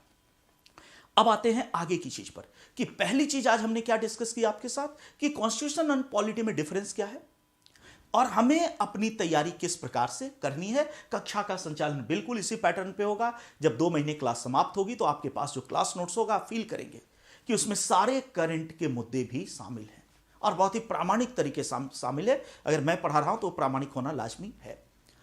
अब आते हैं एक और चीज आज मैं डिस्कस करूंगा जो बेसिक के लिए बहुत जरूरी है कि आखिर तो इस पेपर का मूल विषय संविधान ही है। अगर हम फाइनली बात करें तो फाइनली इस पेपर के केंद्र में क्या है? कॉन्स्टिट्यूशन, संविधान। तो मूलतः तो इस पेपर के केंद्र में संविधान है। जब हम संविधान को पढ़ते हैं तो कई सारे शब्द आ जाते हैं जो हमें कंफ्यूज कर देते हैं। हम कई बार कहते हैं कि आर्टिकल, कई बार कहते हैं क्लॉज, कई बार कहते हैं सब क्लॉज, कई बार कहते हैं शेड्यूल, अनुसूची। जैसे कि अभी हमने एक वर्ड यूज किया अनुसूचित जाति, शेड्यूल्ड कास्ट। प्रतिदिन आप और हम इन शब्दों का प्रयोग करते हैं, आंसर में लिख देते हैं, कभी सोचते नहीं है कि अनुसूचित जाति क्या है भाई। क्योंकि यदि भारतीय जाति व्यवस्था को हम और आप जानते हैं तो उसमें ब्राह्मण वर्ण जाति है, तमाम जातियां हैं।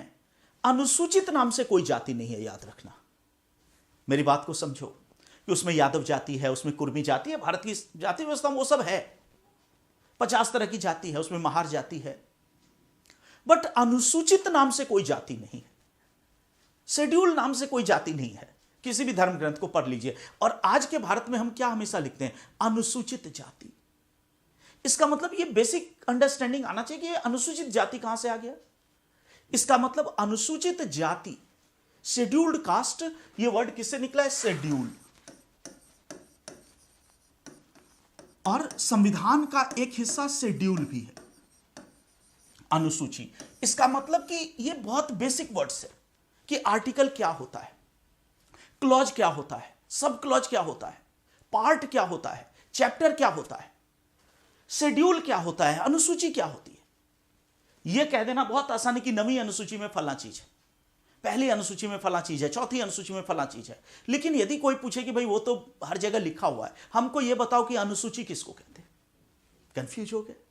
यह कह देना तो बहुत आसान है कि हम पढ़ लेते हैं कि भाग 3 में मौलिक अधिकार है, भाग 4 में नीति निर्देशक तत्व है, भाग 2 में नागरिकता है, भाग 1 में संघ और उसका राज्य क्षेत्र है, भाग 5 में संघ का शासन है, भाग 6 में राज्यों का शासन, मतलब सब हमको पता है।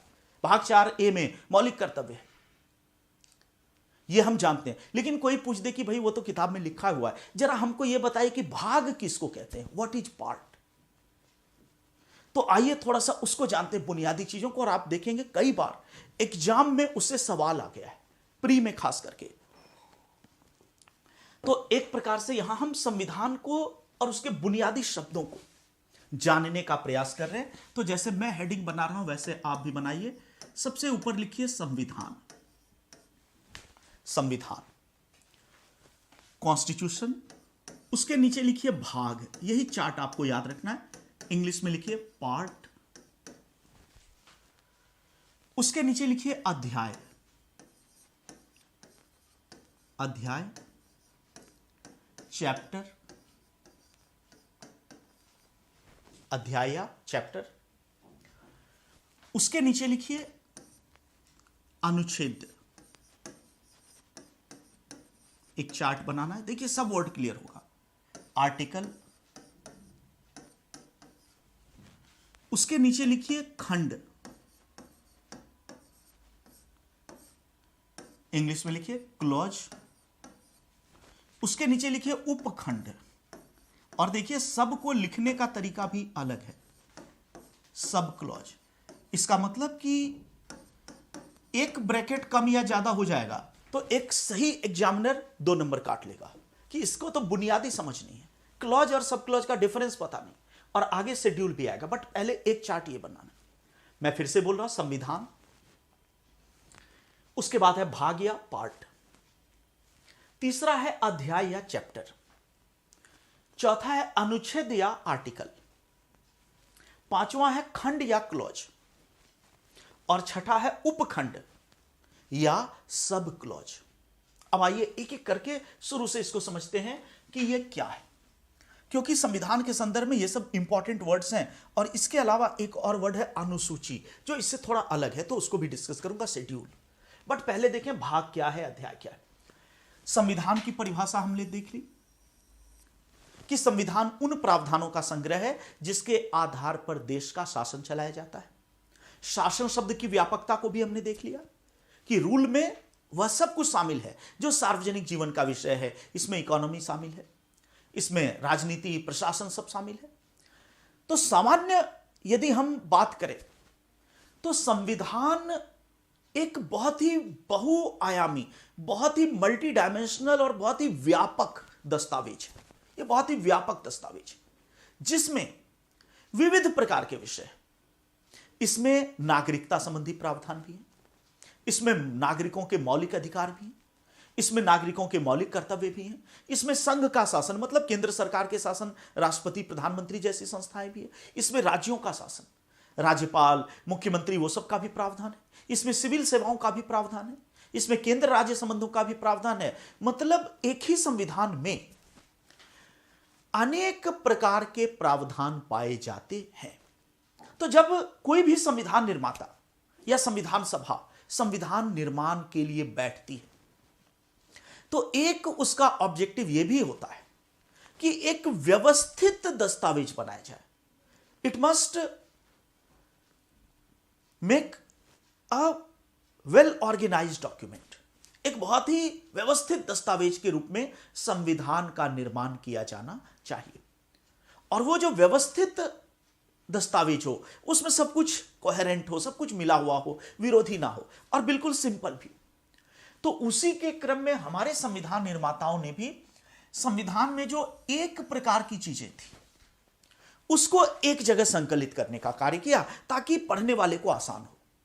जैसे हम देखते हैं कि मौलिक अधिकार अनेक प्रकार के हैं, 6 प्रकार के हैं वर्तमान में। जब संविधान लागू हुआ था तो 7 प्रकार के थे और एक एक प्रकार के तहत कई उप प्रकार हैं। समानता एक अधिकार है, उसके तहत आर्टिकल 14 है, 15 है, 16 है, 17 है, 18 है। स्वतंत्रता एक प्रकार है, उसके तहत आर्टिकल 19 है, 20 है, 21 है, 21A है, 22 है। तो अधिकार कई प्रकार के हैं और उसके भीतर कई कई उप प्रकार हैं। उन्होंने कहा कि आखिर सारा मौलिक अधिकार ही है और मौलिक कर्तव्य से अलग है, राज्य के शासन से अलग है, संघवाद से अलग है। तो जो एक प्रकार की चीजें थी उसको उन्होंने एक जगह संकलित कर लिया। एक प्रकार की चीजों को उन्होंने एक जगह कलेक्ट कर लिया, कंबाइन कर लिया। और एक जगह जब कलेक्ट कर लिया, कंबाइन कर लिया, तो उसको नाम दिया गया भाग। तो ध्यान रखना है, संविधान का पहला वर्गीकरण या पहला विभाजन भाग के रूप में है। सारे फैक्ट आपको दिए जाएंगे कि वर्तमान में हमारे संविधान में 25 भाग हैं। मूल संविधान में 22 भाग थे, अभी बढ़ते घटते हुए बीच में 26 भी हुआ था, बट अभी 25 भाग है। इसका मतलब कि भाग का मतलब है कि एक प्रकार की चीजों को एक जगह आपने डाला। जैसे नागरिकता से संबंधित सारे प्रावधान एक जगह आपने डाला और कहा कि यह भाग 2 नागरिकता। मौलिक अधिकार से संबंधित सारा प्रावधान आपने एक जगह कलेक्ट किया और आपने कहा यह है भाग 3 मौलिक अधिकार। राज्य के नीति निदेशक तत्व से संबंधित सारे प्रावधान आपने एक जगह कलेक्ट किया, आपने कहा यह है भाग 4।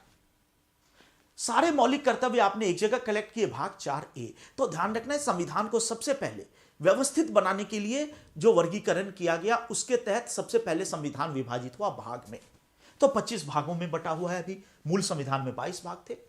अब आते हैं भाग के बाद होता है अध्याय। भाग में हमने एक प्रकार की चीजें डाल दी, पार्ट में एक प्रकार की चीजें हैं।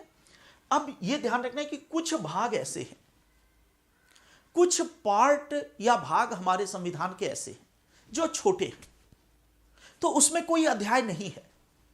लेकिन कुछ भाग ऐसे हैं जो बहुत बड़े हैं। जैसे मैं एक एग्जाम्पल लेता हूं, हमारे संविधान का भाग 6, पार्ट 6। अब पार्ट 6 में एक प्रकार की चीजें रखी गई और वो एक प्रकार की चीज क्या है? इसका हेडिंग है संघ का शासन, यूनियन गवर्नमेंट। संघ का शासन या यूनियन गवर्नमेंट, इसका मतलब कि केंद्र सरकार से संबंधित जितनी संस्थाएं हैं, केंद्र सरकार, उसी को संघ कहते हैं। राष्ट्रपति, प्रधानमंत्री, महान्यायवादी, नियंत्रक और महालेखा परीक्षक, मंत्रिपरिषद, मंत्रिमंडल, संसद, लोकसभा, राज्यसभा, जो संघ से रिलेटेड है, उस सब को उन्होंने एक जगह रखा, तो वो बना भाग 6। तो अपनी जगह ये तो ठीक है कि संघ का शासन एक विषय है, लेकिन संघ के शासन में भी बहुत डायवर्सिटी है। संघ के शासन के तहत राष्ट्रपति भी है, उपराष्ट्रपति भी है, प्रधानमंत्री भी है, महान्यायवादी भी है, नियंत्रक महालेखा परीक्षक सीएजी भी है, लोकसभा भी है, राज्यसभा भी है। तो जब इतनी व्यापकता पाई जाती है भाग के अंतर्गत, तो ऐसे बड़े भागों को उन्होंने अध्याय में बांट दिया। इसका मतलब कहा कि भाग 5 है संघ का शासन, 6 नहीं। भाग 5 का अध्याय 1 राष्ट्रपति और उपराष्ट्रपति। इसका मतलब कि भाग 5 पूरी तरह ओवरऑल संघ का शासन है, बट उसके भीतर हमने चैप्टर बनाया, उसको अध्याय नाम दिया। जैसे भाग 5 का अध्याय 1 है राष्ट्रपति और उपराष्ट्रपति, अध्याय 2 है संसद, अध्याय 3 है राष्ट्रपति की विधायी शक्ति। तो ध्यान रखना, भाग के अंतर्गत क्या बनाया गया? अध्याय। सारे भाग में अध्याय नहीं है। भाग 1 में कोई अध्याय नहीं, 2 में कोई अध्याय नहीं है, 3 में कोई अध्याय नहीं है, 4 और 4A में भी कोई अध्याय नहीं है। भाग 5 में कई अध्याय है, भाग 6 में कई अध्याय है, भाग 11 में 2 अध्याय है, भाग 12 में कई अध्याय है। तो अभी फिर मूल विषय पर आते हैं, वो सब एक एक चीज में बताऊंगा फैक्ट। बट अभी जानिए कि संविधान हुआ, संविधान को हमने किस में बांटा? भाग में। और भाग को फर्दर किस में हमने बांटा? अध्याय में। अब अध्याय के बाद आता है अनुच्छेद या आर्टिकल। अध्याय के बाद आता है अनुच्छेद या आर्टिकल। देखिए आर्टिकल क्या है। अब जैसे फिर वही उदाहरण लेते हैं, भाग 5 संघ का शासन, ठीक है, अध्याय 1 राष्ट्रपति। तो अब यहां पर अध्याय 1 में आ गया राष्ट्रपति।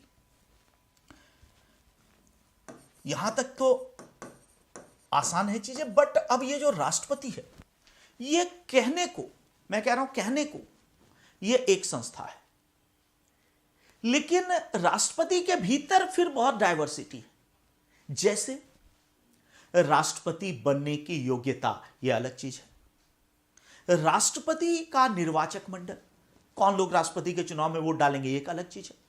राष्ट्रपति के निर्वाचन की एकल संक्रमणीय मत पद्धति, सब आगे हमें समझना है, चिंता मत करिए, बहुत विस्तार से आपको एकदम ऐसा समझ में आ जाएगा कि इलेक्शन करवा दीजिएगा।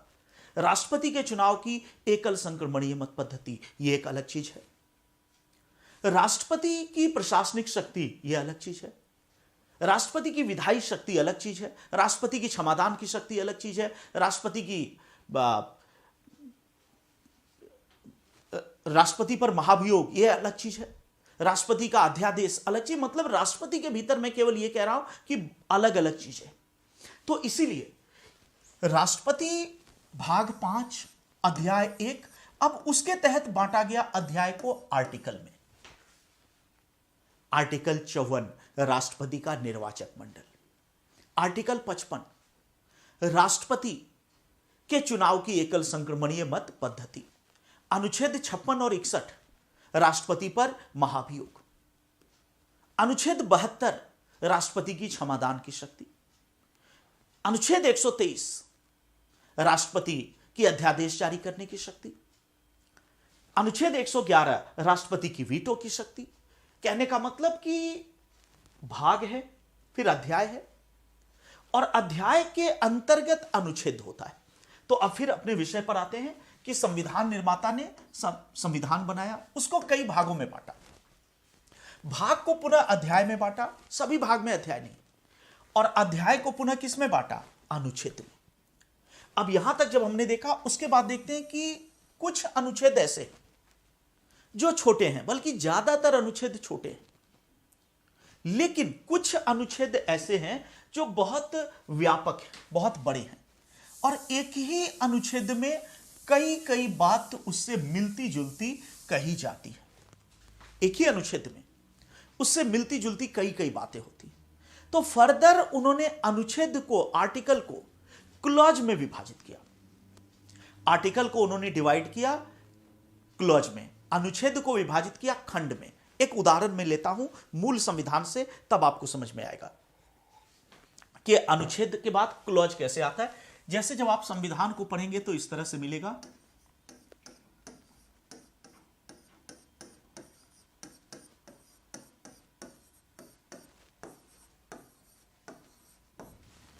अब देखिए मैंने यहां पर क्या लिखा, 39 ब्रैकेट में, 39 ब्रैकेट में बी, ब्रैकेट में सी, ब्रैकेट में डी, ब्रैकेट में, ब्रैकेट में एफ, और उसके बाद 39 विदाउट ब्रैकेट है। इसका मतलब, एक सेकेंड पेन चेंज कर लूं तब अच्छा रहेगा इसको समझने में। इसका मतलब है कि यहां पर भी 39 के साथ ए है और यहां पर भी 39 ए के साथ, और ये ओरिजिनल कॉन्स्टिट्यूशन में है, कोई मैं हवाई उदाहरण नहीं ले रहा हूं। जब आप खोलेंगे आज तो आपको मिलेगा संविधान जाकर, तो ऐसा ही मिलेगा। अब ये जो है ये ब्रैकेट में ए है और ये विदाउट ब्रैकेट है, दोनों के प्रोनाउंसिएशन का तरीका अलग हो जाएगा। हम इसको भी 39 ए कहते हैं, इसको भी 39 ए कहते हैं। भाई एक म्यान में दो तलवारें नहीं रह सकती। यदि दोनों, और ये देखें कि ये जो है इसमें है आजीविका के पर्याप्त साधन। इसका मतलब सरकार को निर्देश दिया गया है कि सभी व्यक्तियों को, स्त्रियों को, पुरुषों को आजीविका के पर्याप्त साधन देगा। यह किसमें है? ये वाले पहले में, कि सबको आजीविका, रोजी रोटी के साधन होंगे उपलब्ध, यह सरकार की जिम्मेदारी है। और ये जो नीचे वाला है यह भी ए है, लेकिन इसमें कहा गया है कि सबको निःशुल्क कानूनी सहायता दी जाएगी, फ्री लीगल एड। इसलिए आपने देखा कि अजमल कसाब को भी भारत सरकार की ओर से वकील दिया गया, जिसके लिए कोई वकील नहीं होता है, उसको भारत सरकार वकील देती है, क्योंकि सबको कानूनी सहायता, मतलब अपना पक्ष रखे कि ऐसा ना हो कि निर्दोष है और वकील ना होने के कारण फांसी पे चढ़ गया। अब यदि ये भी 39 ए है, ये भी 39 ए है, तो 39 ए में क्या है? आजीविका के साधन है या निःशुल्क कानूनी सहायता है? इसीलिए ध्यान रखना है कि 90% लोग गलत प्रोनाउंसिएशन करते हैं और गलत लिखते भी। ये ब्रैकेट बहुत इंपॉर्टेंट है, पॉलिटी में ब्रैकेट का बड़ा ही महत्व है। ये जो ब्रैकेट में है, ध्यान रखना है, ये स्वतंत्र आर्टिकल नहीं है। 39 स्वतंत्र आर्टिकल है, लेकिन 39 स्वतंत्र आर्टिकल के तहत क्लॉज ए है, तो क्लॉज ए उसका एक खंड है। Clause B, clause C, clause D, clause E, clause F. इसका मतलब यदि मैं लिखता हूं ऐसे, तो इसका मतलब ये 39 आर्टिकल का एक हिस्सा लिख रहा हूं। यह है 39 क्लॉज ए। और जो ब्रैकेट में नहीं है, ये वाला ध्यान रखना, वह स्वतंत्र आर्टिकल है। इसका मतलब यहां से यहां तक, एफ तक 39 का हिस्सा है, लेकिन ये 39 का हिस्सा नहीं है, यह स्वतंत्र आर्टिकल है। तो हमेशा ध्यान रखना कि जो स्वतंत्र आर्टिकल है उसको हम क्लॉज नहीं कहेंगे, तो इसका नीचे वाले का उच्चारण होगा 39 ए। आज के बाद से ध्यान रखना है कि ब्रैकेट हर जगह नहीं डालना है, इसका उच्चारण होगा 39 ए। और ये जो ऊपर वाला है इसका उच्चारण होगा 39 क्लॉज ए। डिफरेंस समझिए कि जब मैं कहूंगा 39 क्लॉज ए, तो मुझे लिखना चाहिए 39 को ब्रैकेट में ए, और इसका मतलब होगा कि 39 आर्टिकल के एक हिस्से की मैं बात कर रहा हूं। लेकिन जब मैं कहूंगा कि 39 ए में ये लिखा हुआ है, तो 39 ए में ये लिखा हुआ है, इसका मतलब बिना ब्रैकेट का, और इसका मतलब कि इस आर्टिकल से इसका कोई लेना देना नहीं। एफ तक का लेना देना है 39 से, ये सब उसके बेटे हैं। लेकिन ये जो 39 नीचे वाला है, ये इस 39 का बेटा नहीं है, ये अपने आप में एक व्यक्ति है, ये अपने आप में एक बाप है, 39 ए। तो ध्यान रखना है कि आर्टिकल, अब ये जो 39 clause A, clause B, clause C, clause D, ये सब क्लॉज है। आर्टिकल कौन सा है? 39। और यहां पर नया आर्टिकल कौन सा? 39 ए। तो ये भी एक चीज आपको ध्यान में रखनी है। अब देखें यहां से सवाल कैसे आता है। सवाल आया हुआ है एक्चुअली, अगर आप यूपी पीसीएस के प्रश्नों को देखें तो कितना सिंपल लेकिन कितना बढ़िया सवाल एक दो बार पूछा है। यदि प्रश्न आ जाए कि निःशुल्क कानूनी सहायता का प्रावधान है, निःशुल्क कानूनी सहायता का प्रावधान है, और 4 ऑप्शन आपको दे दे, और जानबूझकर सबसे पहले ऑप्शन ये देगा,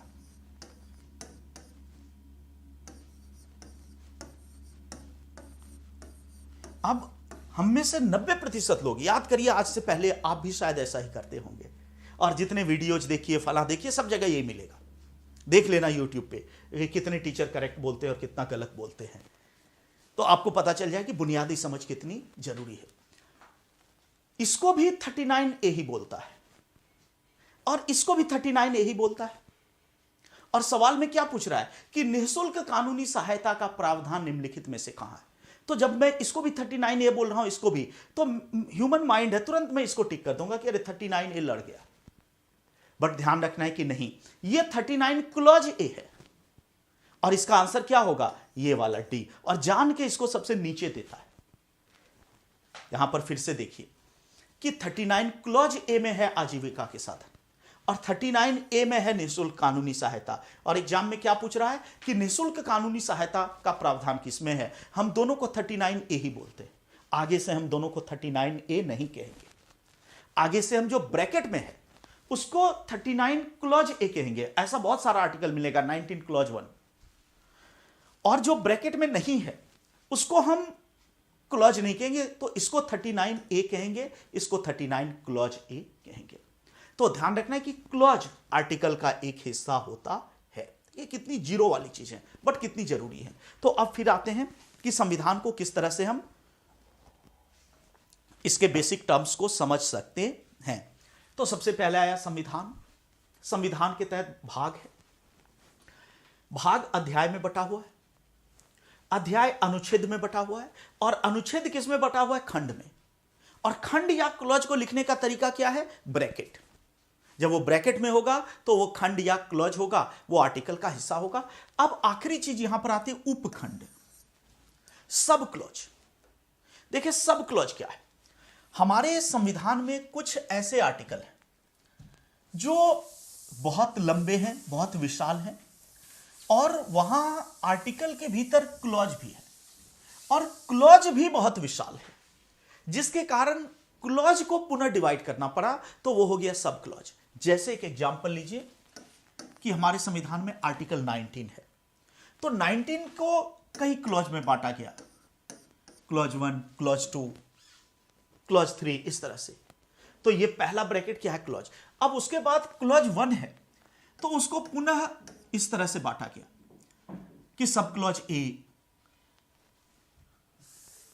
सब clause B, sub clause C. तो ध्यान रखना है कि यहां क्या हो गया कि पहला ब्रैकेट क्लॉज कहलाता है, लेकिन कुछ जगह पर क्लॉज को फर्दर बांटा गया तो दूसरा ब्रैकेट सब क्लॉज कहलाता है। इसका मतलब यह है आर्टिकल।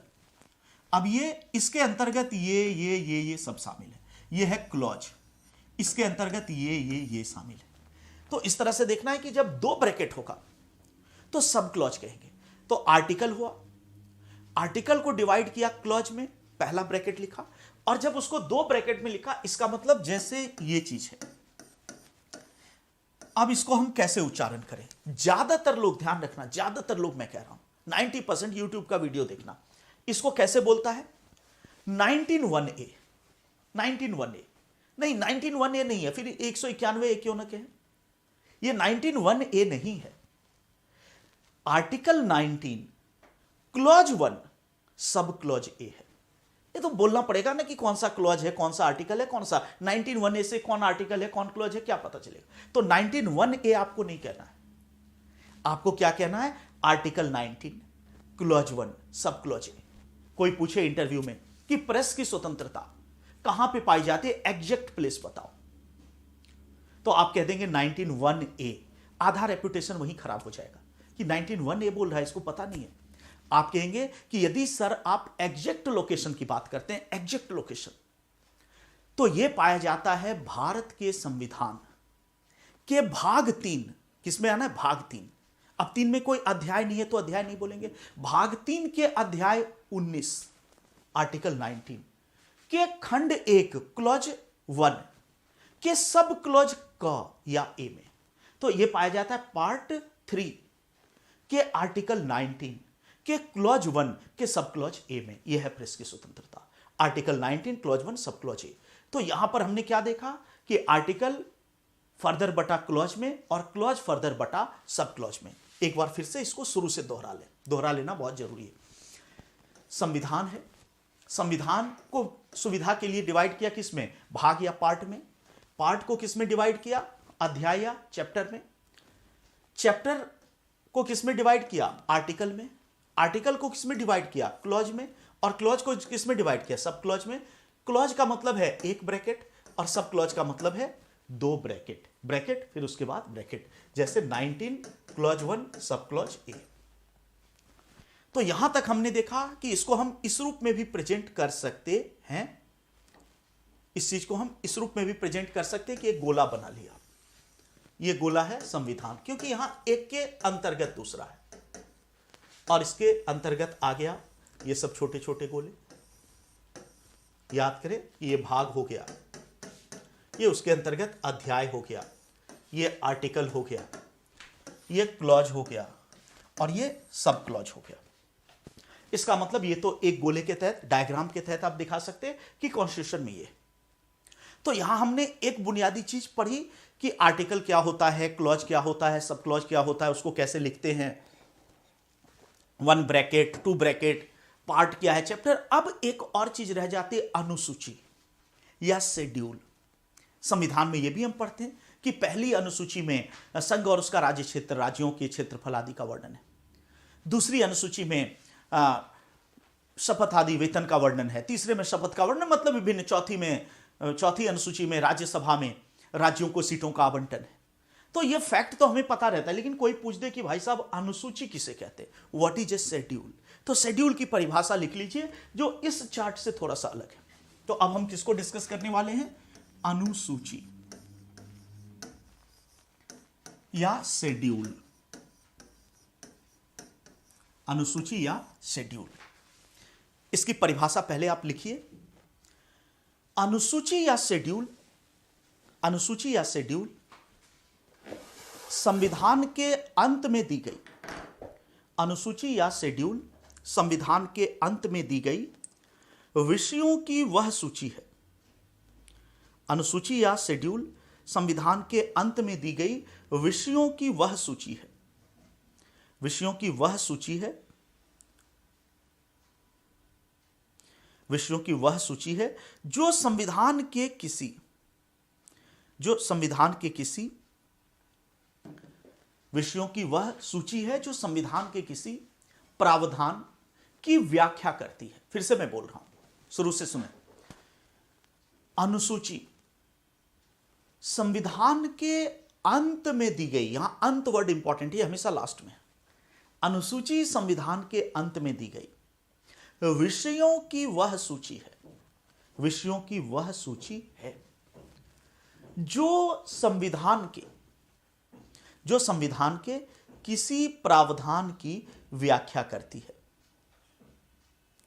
जो संविधान के किसी प्रावधान की व्याख्या करती है, जो संविधान के किसी प्रावधान की व्याख्या करती है। आइए इसको समझते हैं एग्जाम्पल से कि भाई ये क्या मैंने बोल दिया, क्योंकि ध्यान रखना है कि रटना वो पॉसिबल नहीं है। इसलिए रटना पॉसिबल नहीं है, कुछ चीजें तो रटनी पड़ेंगी, बट रटना क्या है, एक लाइन रटना है, उसको 200 वर्ड्स एक्सप्लेन करने की क्षमता विकसित करनी। क्षमता कैसे विकसित होगा, समझ से। समझ बहुत इंपॉर्टेंट है। तो अनुसूची का इतना डेफिनेशन रटना पड़ेगा, लेकिन उसके पीछे इतना एग्जाम्पल्स और इतनी चीज होनी चाहिए कि जरूरत पड़ने पर इसी एक लाइन को, कि संविधान के पीछे दी गई विषयों की वह सूची है जो संविधान के किसी प्रावधान की व्याख्या करती है, ये 20-25 शब्द को 200 शब्द में एक्सप्लेन कर ले, वो समझ से आएगा।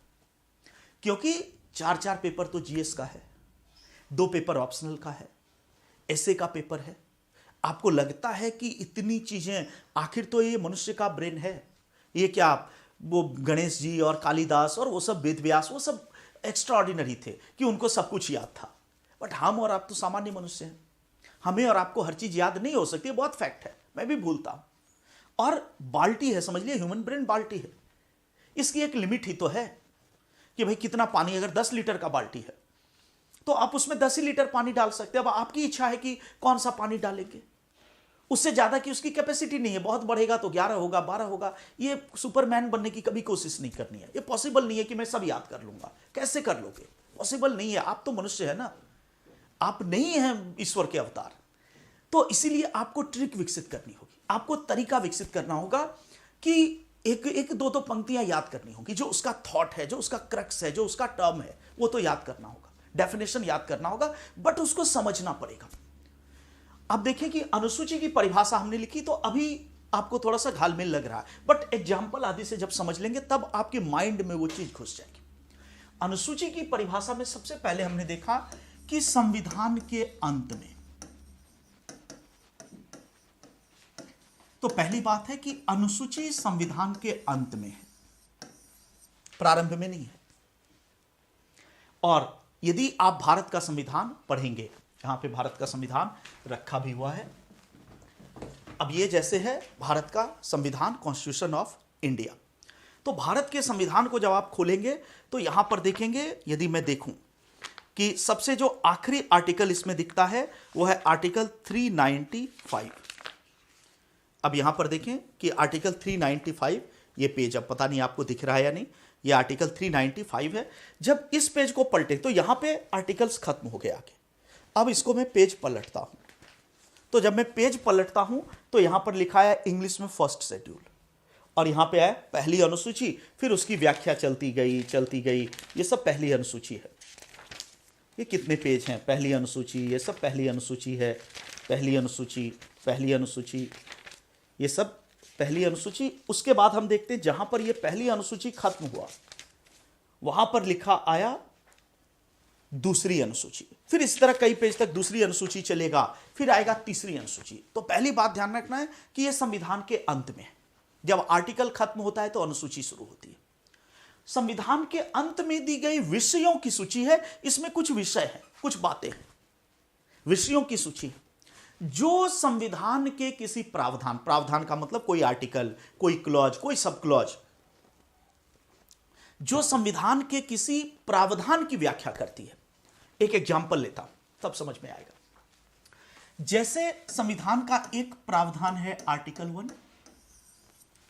आर्टिकल 1 भारत के संविधान का एक प्रावधान है, प्रोविजन। प्रावधान का मतलब जो भी है वो संविधान का प्रावधान है, उसी में आर्टिकल, क्लॉज सब आते हैं। तो आर्टिकल 1 क्या कहता है? आर्टिकल 1 कहता है कि इंडिया अर्थात Bharat, India that is Bharat, ये वर्ड है तो है इंडिया अर्थात भारत, इंडिया अर्थात भारत राज्यों का संघ होगा। India that is Bharat shall be a union of states.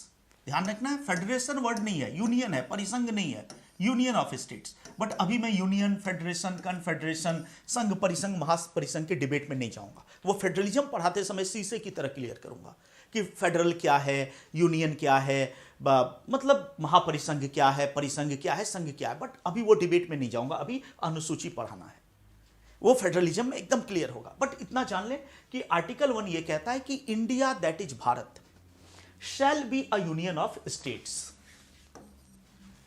India अर्थात भारत राज्यों का एक संघ होगा। तो इससे दो चीजें पता चल रही है आर्टिकल से। पहली चीज तो हमें यह पता चल रही है कि इस देश के संवैधानिक तौर पर, आधिकारिक तौर पर दो नाम हैं। कौन कौन से नाम हैं? इंडिया और भारत। और जिसको इंडिया कहते हैं अर्थात मतलब वही, इंडिया अर्थात भारत मतलब दोनों एक है। तो पहली बात आपको ध्यान रखनी है कि इस देश के नाम कितने हैं। कभी प्रश्न आ सकता है कि ऑफिशियली कितना नाम है, तो दो नाम है। एक नाम है इंडिया, दूसरा नाम है भारत। और इसलिए जब यूपीएससी का नोटिफिकेशन आता है तो हिंदी में लिखा रहता है भारत सरकार, भारत का राजपत्र, और तो हिंदी में भारत सरकार, इंग्लिश में कहते हैं गवर्नमेंट ऑफ इंडिया। बाकी पुकारू नाम आप उसको हिंदुस्तान के हैं, भारतवर्ष के हैं, आर्यावर्त के हैं, जो कहना कहें। बट आर्यावर्त ऑफिशियल नाम नहीं है, ऑफिशियल नाम इंडिया भारत। इसलिए आर्यावर्त सरकार किसी गवर्नमेंट डॉक्यूमेंट में नहीं मिलेगा, मिलेगा तो मुझे बताना, मैं कोर्ट में चैलेंज कर दूंगा। आर्यावर्त की सरकार कहीं नहीं मिलेगी। हाँ, लेखक लिख ले, वो कर दे आर्यावर्त या भारतवर्ष या हिंदुस्तान, नहीं, क्या मिलेगा? गवर्नमेंट ऑफ इंडिया हर जगह अंग्रेजी में, चाहे पासपोर्ट हो चाहे आधार कार्ड जो भी हो। और इंग्लिश में मिलेगा गवर्नमेंट ऑफ इंडिया, हिंदी में भारत सरकार। तो पहली चीज तो बताता है कि इस देश के दो नाम हैं, इंडिया अर्थात भारत।